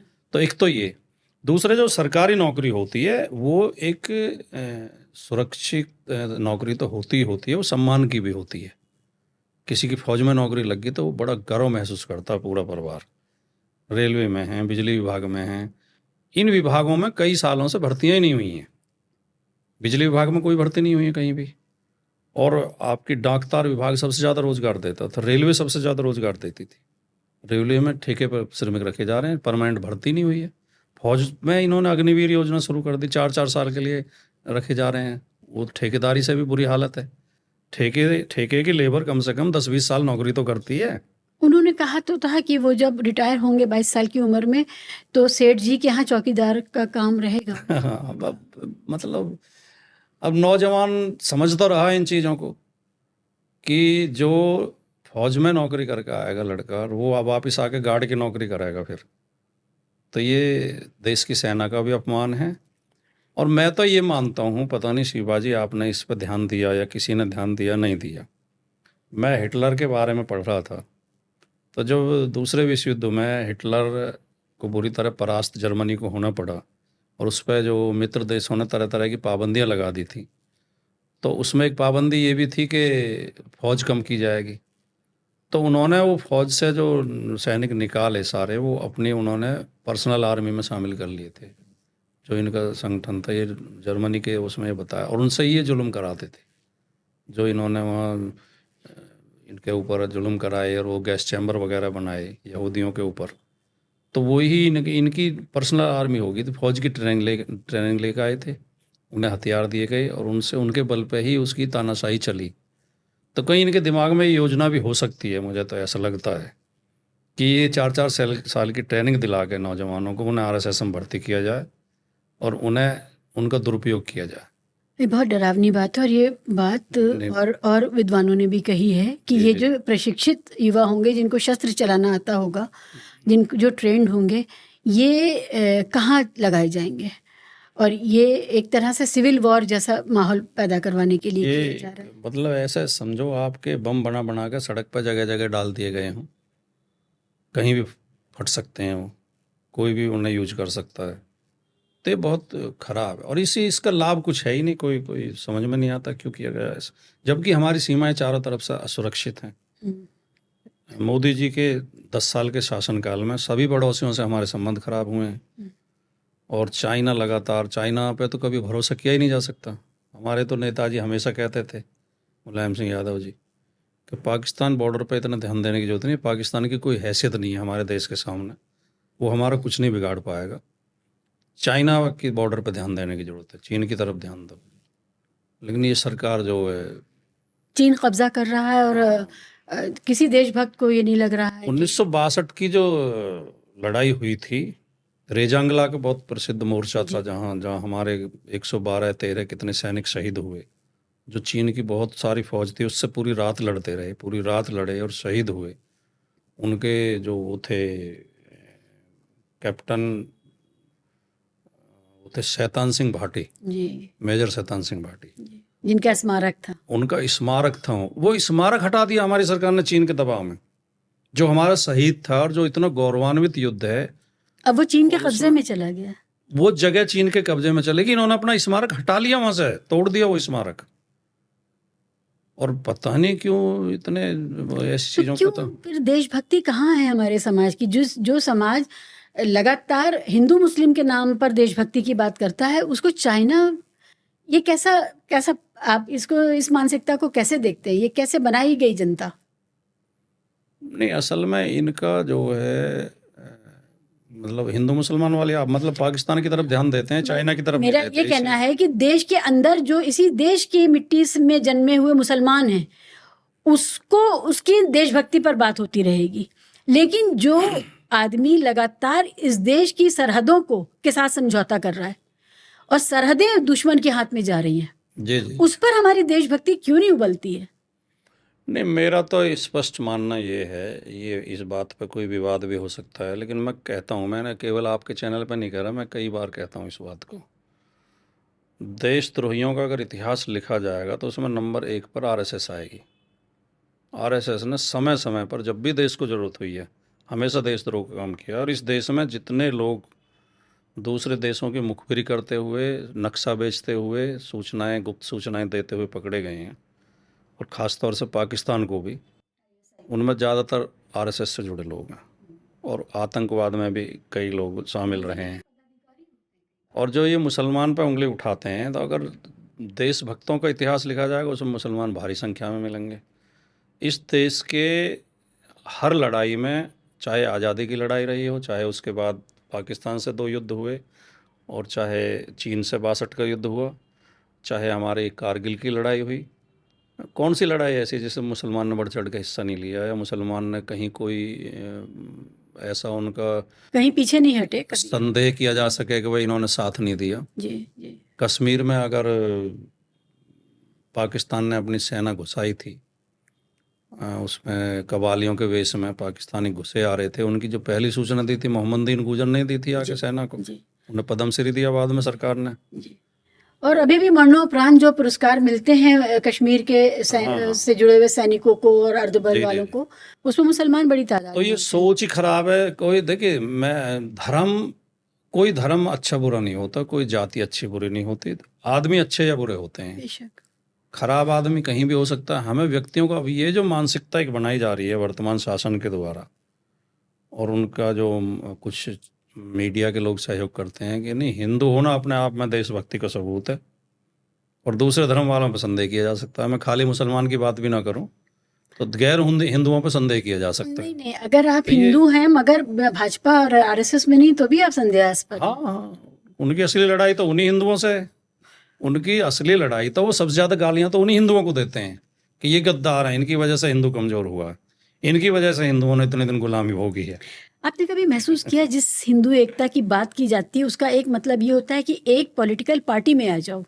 हिंदू एकता की बात इस पर नहीं हो रही है कि जाति तोड़ो, समाज में अंतरजातीय माहौल पैदा करो जिसमें रोटी बेटी का संबंध बने।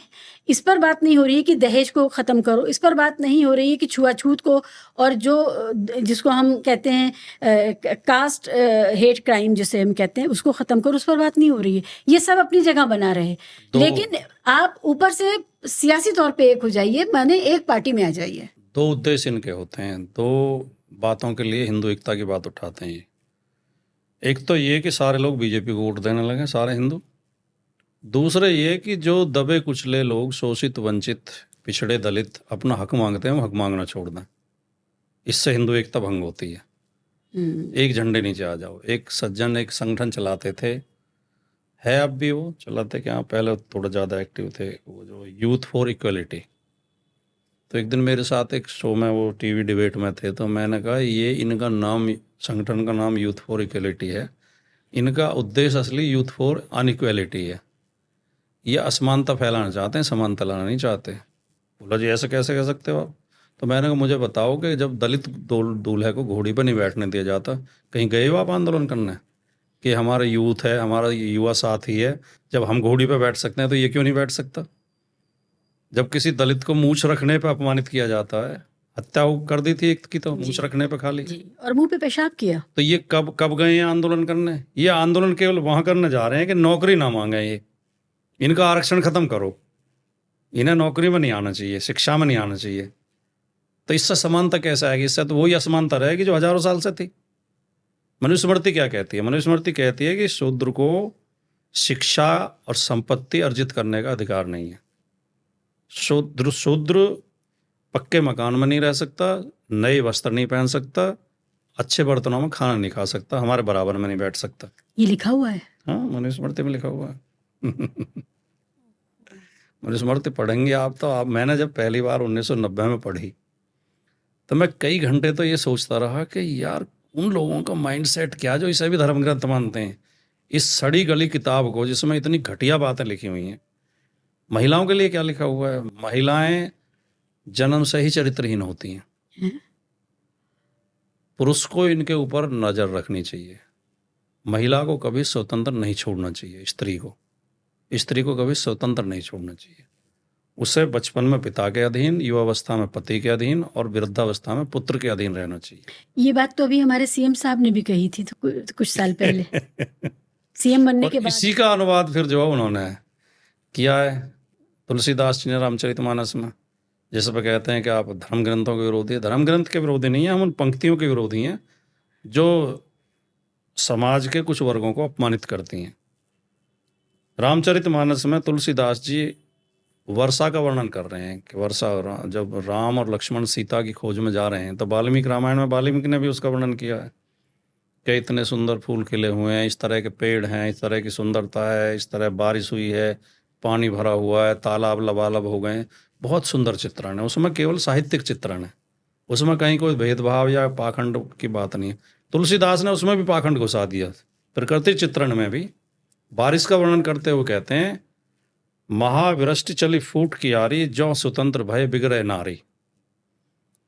यानी बहुत ज्यादा बारिश हुई है और क्यारी फूट के पानी ऐसे चलने लगा जैसे आजाद होते ही स्त्रियां बिगड़ जाती हैं। ज्यों स्वतंत्र भय बिगड़े नारी।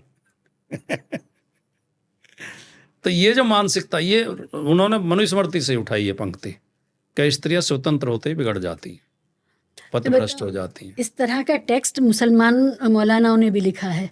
हाँ, और नहीं, ये सभी और धर्मों में पाखंड है। एक छोटी सी किताब लिखी गई है, पतली सी है, बड़ी पॉपुलर किताब है, और उसका धर्म से लेना देना नहीं है, लेकिन मौलाना ने लिखी है और उसको धार्मिक किताबों के बगल में रख के बेचा जाता है। उसका नाम है 6 गुनाहगार औरतें। तो अच्छा अच्छा। उसमें भी जो गुनाहगार औरतें, एक तो वो जो पति की सेवा ना करे, तो ये वो पूरा मतलब स्त्री से इतना भय है पितृसत्ता को कि वो हर जगह उसको काबू में करने के लिए उसका चरित्र हनन पहले करती है, और फिर उसकी वजह से फिर वो जवास पैदा करती है। दलील ये है क्योंकि चरित्रहीन है, इसलिए इसको नकेल कस के रखना चाहिए। नहीं, मनुस्मृति पुरुष को ये अधिकार देती है कि अगर उसकी पत्नी बच्चे पैदा नहीं कर पा रही है तो वो दूसरा विवाह कर सकता है, और अगर पत्नी चरित्रहीन है या बीमार है या कोढ़ी हो गई है या कोई कमी है, मतलब, लेकिन स्त्री को ये अधिकार नहीं देती। स्त्री के लिए लिखा हुआ है कि पति चाहे चरित्रहीन हो, शराबी, जुआरी, कोढ़ी, और रोजाना उसकी पिटाई करता हो, तो भी वो उसका देवता है, और उसकी अगर पूजा संतान ना दे पाता हो तो उसका नहीं, उसके ऊपर तो कोई वो तो उसका देवता है उसकी देवता समझ के पूजा करे। और शूद्रों के लिए भी लिखा हुआ, ब्राह्मण के लिए लिखा हुआ है कि ब्राह्मण जिस तरह अग्नि मल को जलाकर भी अपवित्र नहीं होती, पवित्र बनी रहती है, उसी तरह ब्राह्मण कितना ही कुकर्म करे वह सदैव पवित्र रहता है क्या मजे। तो ये ऐसी जो खराब परंपराएं हैं, जो उनका विरोध होना चाहिए। मुसलमानों में भी हालांकि ये बहुत वो रेलेवेंट नहीं है, लेकिन मैं बताऊं, सैयदों ने अपने बारे में ये फैलाया कि सैयद जो हैं वो हर तरह के बाकी लोगों से ऊपर हैं, तो बाकी के जो मुसलमान हैं वो सैयद लड़की से शादी इसलिए ना करें कि उसको आप कुछ बुरा भला नहीं कह सकते, उसके साथ मारपीट नहीं कर सकते क्योंकि वो सैयद मतलब एक तो ये कि बहू लाएंगे तो उसके साथ बुरा सलूक तो करना ही करना है, मारपीट तो करनी ही करनी, तो ऐसी वाली समाज से लाओ जिसके साथ अत्याचार हो सके। मनुस्मृति में ये लिखा है कि ब्राह्मण 4 शादियां कर सकता है, ब्राह्मण से, क्षत्रिय से, वैश्य से, शूद्र से, लड़की से। अच्छा। क्षत्रिय 3 कर सकता है, क्षत्रिय से, वैश्य, शूद्र से। वैश्य 2 कर सकता है, वैश्य, शूद्र से। शूद्र केवल शूद्र से ही शादी कर सकता है। अगर शूद्र ने किसी ऊपर के वर्ण की लड़की से शादी कर ली तो वो भी अपराध है, उसकी भी सजा है। अच्छा, ये अनुलोम विलोम का जवाब ये कितना ज़बरदस्त है। और भारतीय मुसलमान बिल्कुल इस मामले में भारत के बाकी के समाज जैसे ही हैं, ज़्यादा फर्क नहीं है। हाँ, सिर्फ ये है कि उस तरह से छुआछूत नहीं है, मगर स्त्री के मामले में तकरीबन वही मामला है। भारत का मुसलमान में जो हमारी जातिगत बीमारियां थी वो सारी की सारी जो कि तो आ गई हैं, क्योंकि वो कन्वर्ट हुए हैं।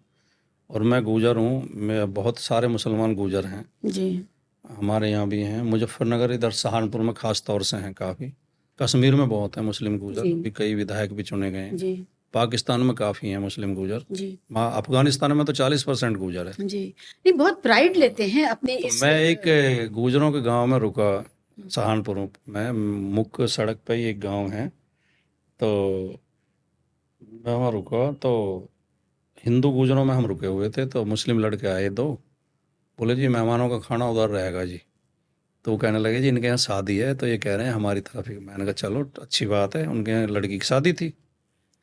तो हम गए, तो हम जब खाना खा रहे थे तो वही गीत गाए जा रहे थे जो हमारे यहाँ गाए जाते हैं। तो मैंने कहा भाई ये, बोले जी भात ले रहे हैं, ठीक है नहीं। तो मैंने कहा भात के बाद फिर निकाह होगा। बोला जी निकाह तो दिन में हो गया, अब तो फेरे पड़ेंगे। फेरे भी डालते हैं वो अभी भी जी। और वो जो कह रहे हैं जी जब लड़की विदा होती है तो हमारे यहाँ बोलते हैं टीका राम राम, मतलब औरतें टीका करती हैं और उसे कुछ भेंट देती हैं, तो उसे कहते हैं टीका राम राम, मतलब राम राम हो गया, विदा हो गए। तो बोले सुबह टीका राम राम भी होता है। तो उन्होंने बहुत चीज़ें छोड़ी नहीं है, वो जो कि तो अपना रहे हैं। और वो जो अच्छाई तो चलो रखनी चाहिए, लेकिन बुराई तो छोड़ देनी बुराई चाहिए। हर समाज को अपनी अपनी छोड़नी चाहिए। बुराई भी जो है। अलीगढ़ मुस्लिम वो जामिया मिलिया के एक बड़े प्रोफेसर मुजीद हिस्टोरियन हैं, उन्होंने अपनी किताब में लिखा इंडियन मुस्लिम में कि भारत का मुसलमान शादी के समय जो परंपराएं अपनाता है उसमें निकाह और अपने मुर्दे को दफन करता है, इन 2 को अगर आप छोड़ दें तो बाकी सारे रीति रिवाज हिंदू और हाँ, मुसलमानों के लगभग एक एक हैं। जैसे ही हैं। जो भी उस क्षेत्र का मुसलमान है, उस क्षेत्र का हिंदू, उसका रिवाज एक बोली ही है। भी, पहनावा भी। जी अब जी तो थोड़ा सा ये होने लगा है कि गोल टोपी का प्रचार ज्यादा बढ़ गया। पहले तो गांव में पहचान नहीं सकता था कोई ये हिंदू है जी मुसलमान है। जी। न दाढ़ी रखते थे, न वो का वेशभूषा एक जैसी थी। हम्म, बोली तो आज भी उनकी ऐसी है। और हम जब हम निकलेंगे वहां से तो जो बैठा होगा, राम राम जी, राम राम कहते हैं। हम्म, और कोई आचार नाम भी ऐसे ही रखते हैं, नत्थू, पप्पू, कालू, सुलखे, इकबाल। हिंदू में भी मिल जाएंगे, मुसलमान में मिल जाएंगे। जी। नाम भी ऐसे ही होते हैं, लगभग मिलते जुलते। हमारे यहाँ तो कपिल नाम है मुसलमान में, कपिल, राजू। सूरज, साहिल, ये सारे तो मिक्स नाम और है। मैं इसे अच्छी बात बहुत मानता अच्छी हूँ। बात है। लोहिया जी ने तो बाकायदा ये अभियान चलाया कि नाम ऐसे रखे जाएं ताकि ये पहचान न हो कि हिंदू है मुसलमान है। और ये आप देखती हैं दिल्ली में 2 नेता हमारे गुर्जर समाज के हैं। नसीब सिंह तो बहुत विधायक कई बार रहे हैं आदर्श नगर क्षेत्र से। ये उसी समय के नाम रखे हुए हैं, नसीब नाम। एक और है, उनका नाम है नसीम। हिंदू गुर्जर, अच्छा, नाम है नसीम। अब तो ऐसा दौर आ गया, नाम के चक्कर में ये पिट ना एक जाए, हमारे यहाँ इस है तरह के फिरोज, नाम वाले। फिरोज। अच्छा। हाँ, हमारे उसमें ही है फिरोज भाटी। तो ये ऐसे नाम और वेशभूषा, और ये जो मैं मतलब व्यक्तिगत तौर पे, चाहे वो हिंदू हो या मुस्लिम हो, जो दूर से ही अपनी धार्मिक पहचान लेके चलते हैं, वो मुझे अच्छा नहीं, मैं अच्छा नहीं मानता उसे। आदमी को इंसान होना चाहिए। धर्म तो केवल हमारे पूजा पाठ तक या आस्था तक रहना चाहिए। निजी निजी उसमें जो, और सामाजिक व्यवहार में हमें एक जैसा होना चाहिए। बिल्कुल सही है। और ये कुछ मुस्लिम संगठनों ने ये बीमारी बढ़ाई है मुसलमानों के ये बीच प्रचार में। करते हैं, हिंदुओं में भी करते हैं। हाँ। हिंदुओं में जैसे हमारे आर्य समाजी करते हैं प्रचार, ऐसे ही आपके यहाँ जो वो होते हैं नहीं, ये तबलीग, तबलीग जमात। वो यही प्रचार करते हैं जी। कि अपनी पहचान कायम करो। वो उनकी भाषा भी बदलते हैं, तुम ऐसे मत बोले करो, ऐसे बोले करो। मेरे साथ पढ़ा था एक लड़का, वो कई साल बाद मुझे मिला, तो उसकी लंबी लंबी दाढ़ी और गोल टोपी, और बात भी ऐसा कर रहा कि मैंने कहा यार तू एकदम बदल गया सारा। तो कहने लगे मैं वो तबलीग में जाता हूँ आजकल जो। और ये देखिए हालत है।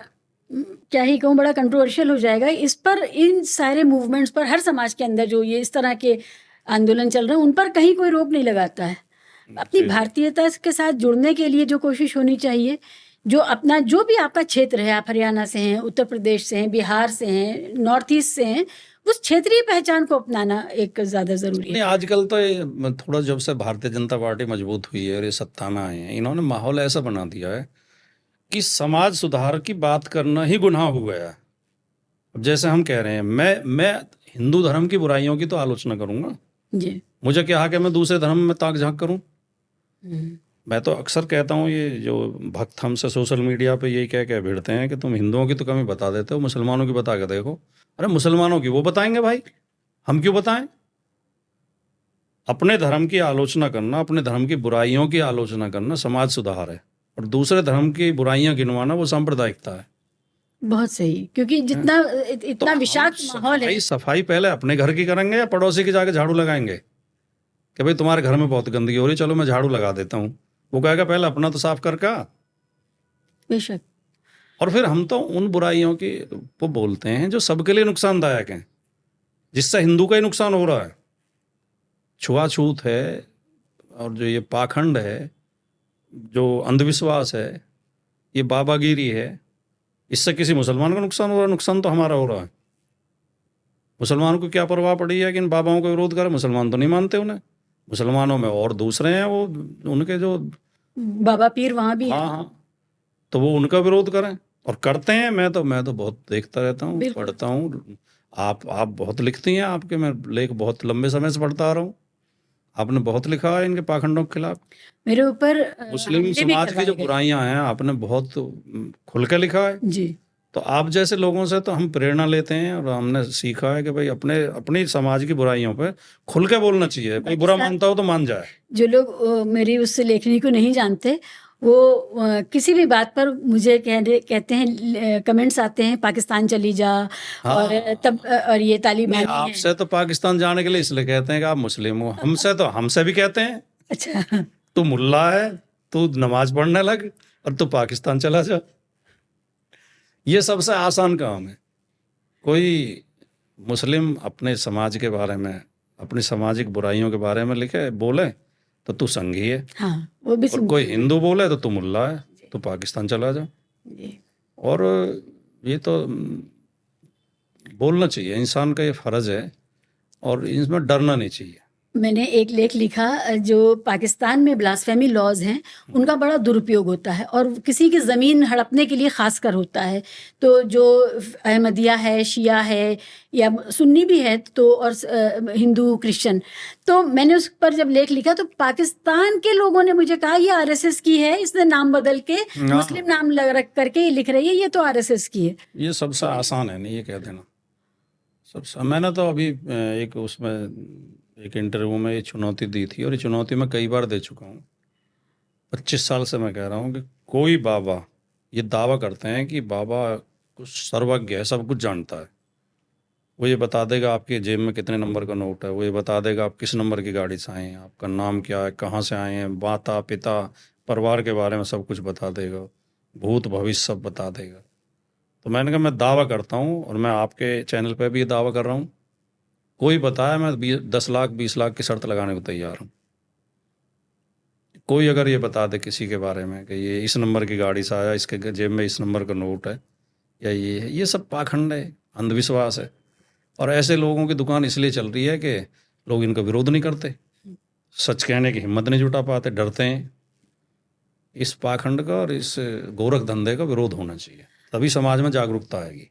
भाटी साहब, आपको क्या लगता है इस घटाटोप में हमारा समाज कितनी देर तक रहेगा? क्योंकि दुनिया तो अपनी रफ्तार से बढ़ रही है।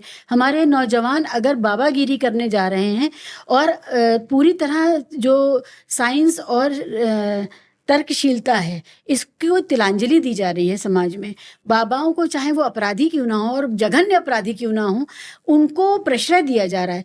तो बाबाओं के अपराध माफ़ किए जा रहे हैं। अभी आपने सदगुरु का देखा कि एक पिता ने अपनी बच्चियों को हासिल करने के लिए, फिर उनके ऊपर उनकी पत्नी के कत्ल का भी आरोप है। तो ये सारी चीज़ें, हम लोग इस घटाटोप में कितनी देर और रहने वाले हैं, कब तक? नहीं, इसमें मेरा आकलन ये है कि, और शायद आप भी सहमत होंगे मेरी बात से, कि 1947 में आज़ाद होने के बाद हम लगातार काफ़ी हद तक इसके खिलाफ चले, प्रगतिशीलता की ओर चले, वैज्ञानिक सोच की ओर बढ़े, और पाखंड और धार्मिक अंधविश्वास का विरोध हुआ, और धार्मिक कट्टरता का भी विरोध हुआ, जातिवाद का भी, छुआछूत ख़त्म की हमने, सामाजिक समता के लिए, चाहे कम गति से चले लेकिन बढ़े लगातार। और सन 90 तक हमारी ये गति रही। 90 से दूसरा दौर शुरू होता है। 90 में ये जो सामंतवादी, रामायण सीरियल से चीज़ें बदल गई। रामायण सीरियल कह लें या बाबरी विध्वंस कह लें, जहाँ से बीजेपी मजबूत होनी शुरू हुई है, जहाँ से बीजेपी मजबूत होनी शुरू हुई है, वहाँ से दोबारा पाखंड लौट रहा है, दोबारा ये बाबागिरी बढ़ रही है, दोबारा सामाजिक विषमता बढ़ रही है, जाति वैमनस्य बढ़ रहा है, जाति भेदभाव बढ़ रहा है, धार्मिक कट्टरता बढ़ रही है, पाखंड बढ़ रहे हैं लगातार ये। और इसमें योजनाबद्ध तरीके से सरकार उसे बढ़ावा दे रही है, क्योंकि इसमें इस पार्टी को लाभ है। जितना लोगों के अंदर धार्मिक अंधविश्वास होगा, जितनी कट्टरता होगी, उतना बीजेपी का वोट बढ़ेगा, और लोग उससे सवाल नहीं जितने करेंगे। लोग उदार होंगे, जितने प्रगतिशील होंगे, जितने पाखंड विरोधी होंगे, उतना इनका नुकसान होगा। तो ये योजनाबद्ध तरीके से आरएसएस, भारतीय जनता पार्टी इसको बढ़ावा दे रही है। और जो मीडिया का जो वो हिस्सा है जो इनसे आर्थिक लाभ लेता है सरकारों से, वो इनके लाभ के लिए वो भी इसे बढ़ावा दे रहा है। इसमें मीडिया का भी बड़ा रोल है। तो अब इसलिए 90 के बाद फिर धीरे धीरे हम लगभग उसी स्थिति तक पहुंचते जा रहे हैं जो सन 47 में थे। उतना ही पाखंड, उतना ही अंधविश्वास, उतनी परंपराएं, कुरीतियाँ, उतना ही आपसी द्वेष, उतनी कट्टरता, लगभग वहीं ले जा रहे हैं हमें। भाटी साहब, जब ये बात आप कहते हैं तो इसके अंदर एक बात ज़रूरी पहलू ये है कि ये हो रहा है हिंदू समाज के साथ, लेकिन इस देश का सिख, मुसलमान, ईसाई या जो आप जैसे विचारधारा से आते हुए लोग हैं, वो इन सब के में यकीन रखने वाले नहीं हैं। ठीक है, विषमता का जो सवाल है, झेल तो सभी रहे हैं, पूरा देश झेल रहा है, हर समाज का युवा इसको झेल रहा है। तो युवाओं के लिए इस देश में क्या व्यवस्था है, क्या ऑफर है, कैसे वो राष्ट्र निर्माण में, समाज निर्माण में और अपने स्वयं के निर्माण में आगे बढ़ें? क्या किया जाए? ऐसा है कि एक शेर मुझे याद आ रहा किसी शायर का, नाम तो मुझे याद नहीं, कि सियाह रात नहीं लेती नाम ढलने का, यही तो वक्त है सूरज तेरे निकलने का। जब अंधेरा ज़्यादा बढ़ जाता है तो सूरज भी निकलता है फिर। तो इसमें आएगी, लोगों में समझ आएगी, और कुछ कोई एक दो नायक ऐसे खड़े होंगे जो इसे ख़त्म करेंगे। लेकिन जो आपने एक बात कही थी कि ये सब हो रहा है हिंदू समाज में, असल में ये जो कट्टरता है नी, जो धार्मिक कट्टर लोग हैं वो एक दूसरे की खुराक होते हैं। जब इधर कट्टरता बढ़ेगी तो उधर भी स्वाभाविक रूप से बढ़ेगी। इधर के कट्टरवादी उनकी खुराक होते हैं और उधर के कट्टरवादी उनकी खुराक होते मगर हैं। इसमें मुझे एक उम्मीद उनके ये लिए रहती खाद है पानी देते कि हैं। मुसलमान की कट्टरता को तो पुलिस ठीक से हैंडल करती है, जो कि अच्छी बात है। मैं ये देखती हूँ कि जब मुसलमान कोई जिसके बोल बिगड़ जाते हैं तो वो फौरन गिरफ्तार होता है। जब मुसलमान लड़के हुड़दंग करते हैं और लफंगई करते हैं सड़कों पर तो वो गिरफ्तार होते हैं, ये अच्छी बात है। नहीं, लेकिन मैं एक बात इसमें सहमत नहीं हूँ। पुलिस की कार्रवाई से, कानूनी कार्रवाई से कट्टरता खत्म नहीं होती है और बढ़ती है। वो खत्म होगी आपसी सहमति से, आपसी समझ से। अगर इधर उग्र बोल रहे हैं लोग, अभी मोहम्मद साहब के बारे में क्या कहा एक पाखंडी ने, जी, बहुत ही मतलब घटिया बात है। किसी कोई जिसके करोड़ों अरबों अनुयायी हों, और मैं व्यक्तिगत तौर पे मानता हूँ कुरान शरीफ की या मुस्लिम समाज की बहुत चीज़ों से मैं सहमत नहीं हूँ, लेकिन मोहम्मद साहब एक बड़े समाज सुधारक थे, मानवता के पुजारी थे, भाईचारे को उन्होंने तो कोई कट्टरता की या कोई उसकी बात की नहीं, विरोध किया वैमनस्य की, जी, न उन्होंने किसी पाखंड की बात की, उन्होंने तो सामाजिक बुराइयों के खिलाफ बोले हो। तो ऐसे व्यक्ति के बारे में ऐसी घटिया बातें कहना, तो इस तरह के, जब इस तरह के पाखंडी बोलते हैं, कट्टरवादी बोलते हैं, तो दूसरी तरफ कट्टरवाद पनपता है। फिर वो आ जाते हैं कि सर तन से जुदा, और इधर के जब तक सर तन से जुदा का नारा देते हैं तो उधर कई लोग भड़क जाते हैं। तो मैं इसलिए कह रहा हूँ, मैंने एक वो लिखी थी, एक गज़ल लिखी थी, उसकी कुछ पंक्ति आपको सुना देता हूँ, क्योंकि मैं थोड़ा लिखता भी हूँ कविता वगैरह। मैं वैसे सुनाता नहीं हूँ कहीं मंच पे, लेकिन मुझे कुछ दिमाग में विचार आए, वो लिख दिया कि कुछ कट्टर हिंदू कट्टर मुसलमान हैं दोनों तरफ, वरना ज़्यादा तादाद में इंसान हैं दोनों तरफ। बहुत खूब जी। और हमने कितने नाम और ये मेरी मतलब बिल्कुल मान्यता है, ये दिल की आवाज़ है मेरी, ऐसे नहीं कि मैंने तुक मिलाने के लिए लिख दिया। कुछ हैं कट्टर इधर हैं, कुछ कट्टर उधर हैं। ज़्यादातर लोगों को इससे कोई लेना देना नहीं है, वो भाईचारे के साथ रहना चाहते हैं। तो कुछ कट्टर हिंदू कट्टर मुसलमान हैं दोनों तरफ, वरना ज़्यादा तादाद में इंसान हैं दोनों तरफ। और हमने कितने नाम कितने रूप उसको दे दिए, एक ही अल्लाह और भगवान है दोनों तरफ। बहुत खूब, बहुत खूब। मुसलमानों को तो सारी दुनिया में इस समय जो जिस दौर से गुजर रहे हैं, अभी आपने देखा कि सिर्फ धर्म की बात करके या अपनी धार्मिक पहचान को पकड़ के अगर कोई समाज जीना चाहता है, तो चाहे आपके पास अकूत पेट्रोल की दौलत हो और संसाधन हो, अगर आप साइंस में आगे नहीं हैं तो आप पिटेंगे जैसे इजराइल पीट रहा है। ठीक है, तो ये तो एक बहुत बड़े पैमाने पर सबक मिल रहा है मुसलमानों को कि आप पिट क्यों रहे हैं, क्योंकि आप टेक्नोलॉजी में उनसे कमज़ोर हैं। टेक्नोलॉजी में कमज़ोर रशिया भी है इस समय, तो वो यूक्रेन से पिट रहा है और किसी दोस्त की मदद भी नहीं कर पा रहा है। तो अगर आपने साइंस को छोड़ा, टेक्नोलॉजी को छोड़ा, विज्ञान और तर्क को छोड़ा, तो आप कहीं के नहीं रहेंगे। कोई सा भी ऊपर वाला आपको बचा नहीं सकता है, ये तो दिख रहा है। भारत में जितने भी तर्कशीलता के ऊपर या ह्यूमैनिज्म पर और पाखंड के विरुद्ध आंदोलन चलाने वाले जो बड़े नाम हैं वो मार दिए गए। कालबुर्गी मारे गए, पंसारे मारे गए, दाभोलकर मारे गए,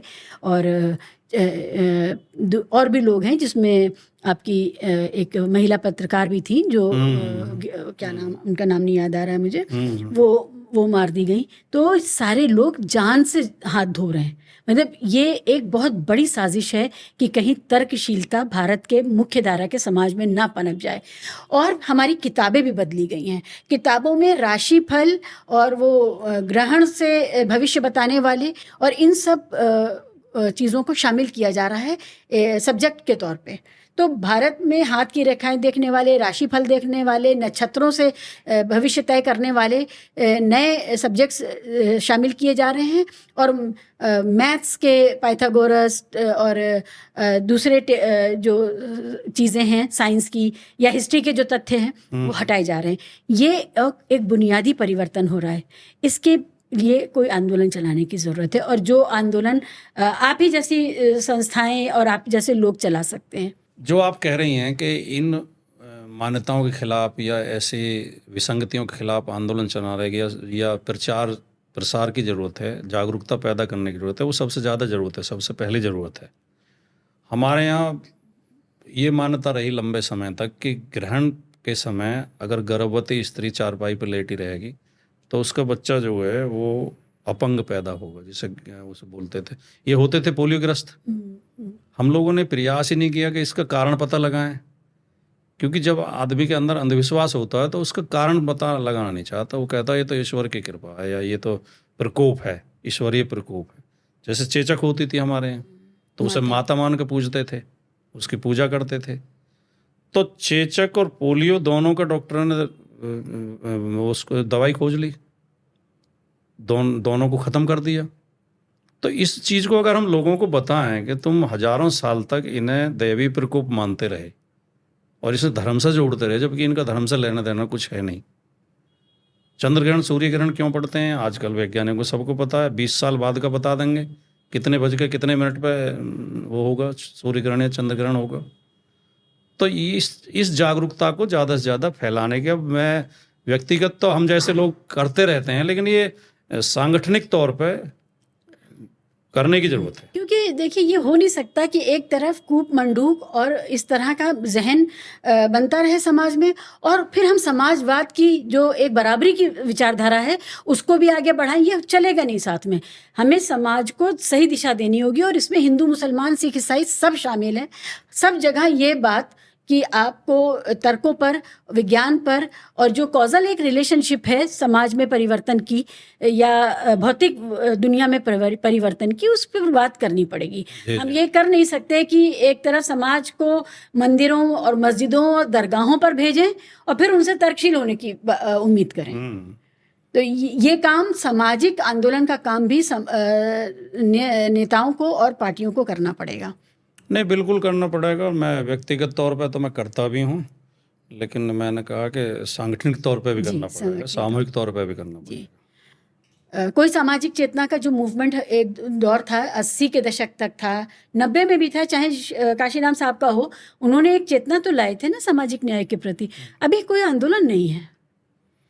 नहीं, सामाजिक न्याय के प्रति तो जागरूकता और आंदोलन हैं। अभी जैसे पीडीए का आंदोलन अखिलेश जी चला रहे हैं, या जाति जनगणना की बात की जा रही है, आरक्षण बढ़ाने की बात की जा रही है कि उसकी सीमा बढ़ाई जाए। और भारतीय जनता पार्टी की सरकार केंद्र में भी, और जहाँ जिन जिन राज्यों में भारतीय जनता पार्टी की सरकार है, वो आरक्षण को समाप्त करने की दिशा में है। जो भर्तियाँ हो रही हैं इन दिनों, उसमें ओबीसी की कट ऑफ जनरल से ऊपर जा रही है। ओबीसी मतलब जनरल जो है ओबीसी से कम अंक पाकर सेलेक्ट हो रहे हैं, क्योंकि इन्होंने सिस्टम ये बना दिया है कि कोई ओबीसी अगर योग्य उस मेरिट में भी आता है तो वो भी ओबीसी में गिना जाएगा जी।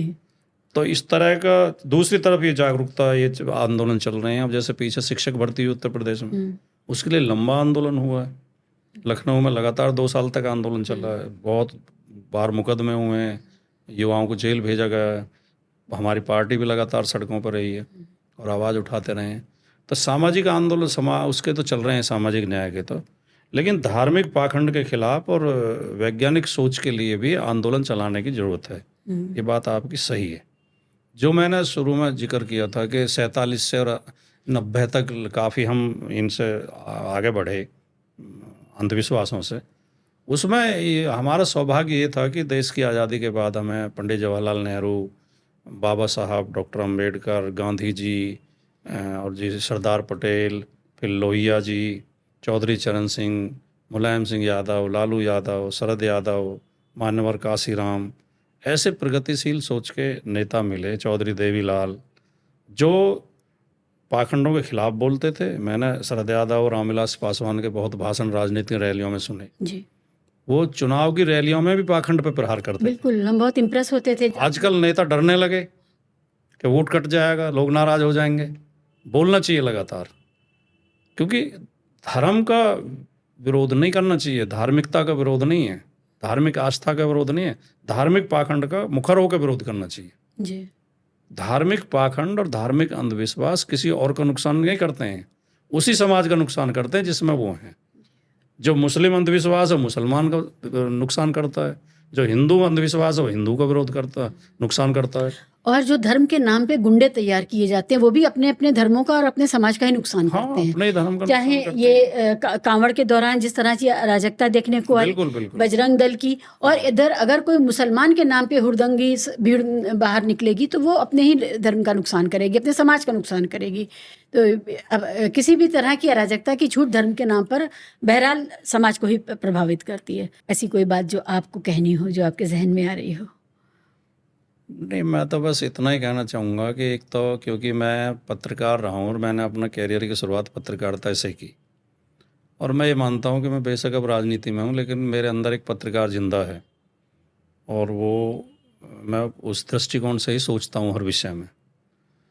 तो मैं अपने पत्रकार साथियों से, मीडिया के लोगों से कहना चाहता हूँ कि सबसे ज़्यादा पराभव इन दिनों में पत्रकारिता का हुआ है। हर क्षेत्र में गिरावट आई है, राजनीति में भी, वकीलों के पेशे में भी, डॉक्टरों के पेशे में भी, नौकरियों में भी, प्रशासन में भी, लेकिन उन सबसे ज़्यादा गिरावट पत्रकारिता में आई है। पत्रकारिता अधोगति को प्राप्त है। तो अपने सम्मान के लिए, अपनी गरिमा बचाने के लिए और इस देश को, समाज को बचाने के लिए पत्रकारिता शुरू करो। वो जो पत्रकारिता के नाम पर यशोगान कर रहे हैं, जो भाटगिरी कर रहे हैं, उसे बंद करो। सच कहने की हिम्मत दिखाओ, पाखंड का विरोध करो, अंधविश्वासों का विरोध करो, धार्मिक कट्टरता का, सांप्रदायिकता का विरोध करो, और कमज़ोर लोगों के पक्ष में आवाज़ उठाओ और एक सच्ची पत्रकारिता करो। इसकी चिंता मुझे इसलिए ज़्यादा रहती है क्योंकि मैं खुद पत्रकार हूँ, और हमारे पत्रकार साथियों को ये बात समझनी चाहिए। इसमें कोई शक नहीं कि पत्रकारिता ने इस देश को बहुत नुकसान किया है, लेकिन जो कन्फ्लिक्ट ऑफ इंटरेस्ट का सवाल है पत्रकारिता के अंदर, कि जिन लोगों के खनिज की माइंस हैं, जिन लोगों को सारे ठेके दिए जा रहे हैं, जिन लोगों ने इस पूरे सार्वजनिक क्षेत्र को हथिया लिया है, चाहे वो एयरपोर्ट हो, चाहे वो रेलवे स्टेशन हो, चाहे वो सड़कें हों, ठीक है, उन्हीं के वही मालिक हैं पत्रकारों के, वही चैनल चला रहे हैं, वही चैनल चला रहे हैं। तो ये जो कॉरपोरेट पत्रकार हैं, इनसे हमें कैसे ये उम्मीद हो सकती है कि ये अपने मालिकों का हित ना साधें और ये जनता के हित की बात करें, जो ये कह रही है कि सब कुछ उस एक आदमी को या दो आदमी को मत दे दो। तो कॉमन सेंस है ये कि हमें उस पत्रकारिता को छोड़ करके जो बाकी की पत्रकारिता, जो जनता की पत्रकारिता है, उसको मजबूत करना चाहिए। और ये बात तो मैं अपने दर्शकों से कहूँगी कि अगर आपको ये दिख रहा है कि पत्रकारों का मालिक भी वही है जो आपके लिए ख़राब रेलवे व्यवस्था कर रहा है, या जिसकी वजह से छतें गिर रही हैं एयरपोर्ट्स की, जिसकी वजह से मज़दूरों को उनका हक नहीं मिल रहा है, खनिजों में जो काम हो रहा है, जो इस देश के जंगल और ज़मीन और जल के ऊपर कब्जा कर रहे हैं, अगर वही मालिक हैं आपके पत्रकारों के, आपके सुप्रसिद्ध फिल्म स्टार जैसे जो एंकर्स हैं उनके, तो फिर आप ये खुद तय करिए कि आप किस तरह की पत्रकारिता को सहयोग करेंगे। तो ये बात हमारे जनता को आम तौर पे जाननी चाहिए कि दोनों का हित एक है, एंकर का, एंकर के मालिक का, इसलिए जनता की बात नहीं हो रही है। लेकिन मेरे अंदर ये विश्वास है, क्योंकि जब कोई भी विसंगति ज़्यादा बढ़ जाती है उसका इलाज भी उसके अंदर से निकलता है। अब मुख्य चैनल से ज़्यादा व्यूअरशिप जो है यूट्यूब चैनल्स की है जी। जो सही पत्रकारिता कर रहे हैं उनकी तरफ लोग जा रहे हैं, और जो फर्जी पत्रकारिता कर रहे हैं उन्हें छोड़ रहे हैं। तो इसका भी विकल्प तैयार होगा, वैकल्पिक मीडिया अब तैयार हो गया है, और ये धीरे धीरे उन्हें सुधारना पड़ेगा। और कुछ लोगों के सुर बदले भी हैं, कुछ के तो सुर बदले हैं, खासतौर से इस 2024 के लोकसभा चुनाव के बाद कुछ बैलेंस हुआ, तो उन्हें लगने लगा है कि हम जो है ये तो एक आत्महत्या का रास्ता है, अगर एक ही पार्टी की चमचागिरी हम कर रहे हैं या सच नहीं दिखा रहे हैं तो जनता हमें नकार देगी। लेकिन वो बहुत नुकसान कर चुके हैं। हाँ, नुकसान कर चुके हैं, बहुत नुकसान। मैंने तो उस समय एक लेख लिखा था जब दिल्ली में दंगे, सांप्रदायिक दंगे हुए थे, कि इस दंगों के जो गुनहगार हैं वो न्यूज़ चैनल्स के स्टूडियो में बैठे हैं। इन दंगों में बड़ी भूमिका थी न्यूज़ चैनल्स की। क्योंकि आप राजनीति से जुड़े हुए हैं, सामाजिक आंदोलन से जुड़े हुए हैं, इसलिए मैंने आज के सारी बातचीत जो है इसी के इर्द गिर्द की। लेकिन इसके साथ साथ जो आपके अंदर का साहित्यकार है, जो कवि है, वो भी बीच बीच में उभर के आया। और कोई ऐसी रचना जो आप सुनाना चाहते हो? मेरी एक रचना जो मुझे बहुत प्रिय है और जो बहुत कई पत्रिकाओं में छपी और जो काफ़ी चर्चित भी हुई, मैं उसकी, क्योंकि मैं आमतौर पर सुनाता नहीं हूँ इसलिए मुझे ज़्यादा याद तो रहता नहीं, लेकिन कोशिश करूँगा कि पूरी सुना दूँ कि, और ये मेरे जो विचार हैं उससे संबंधित ही है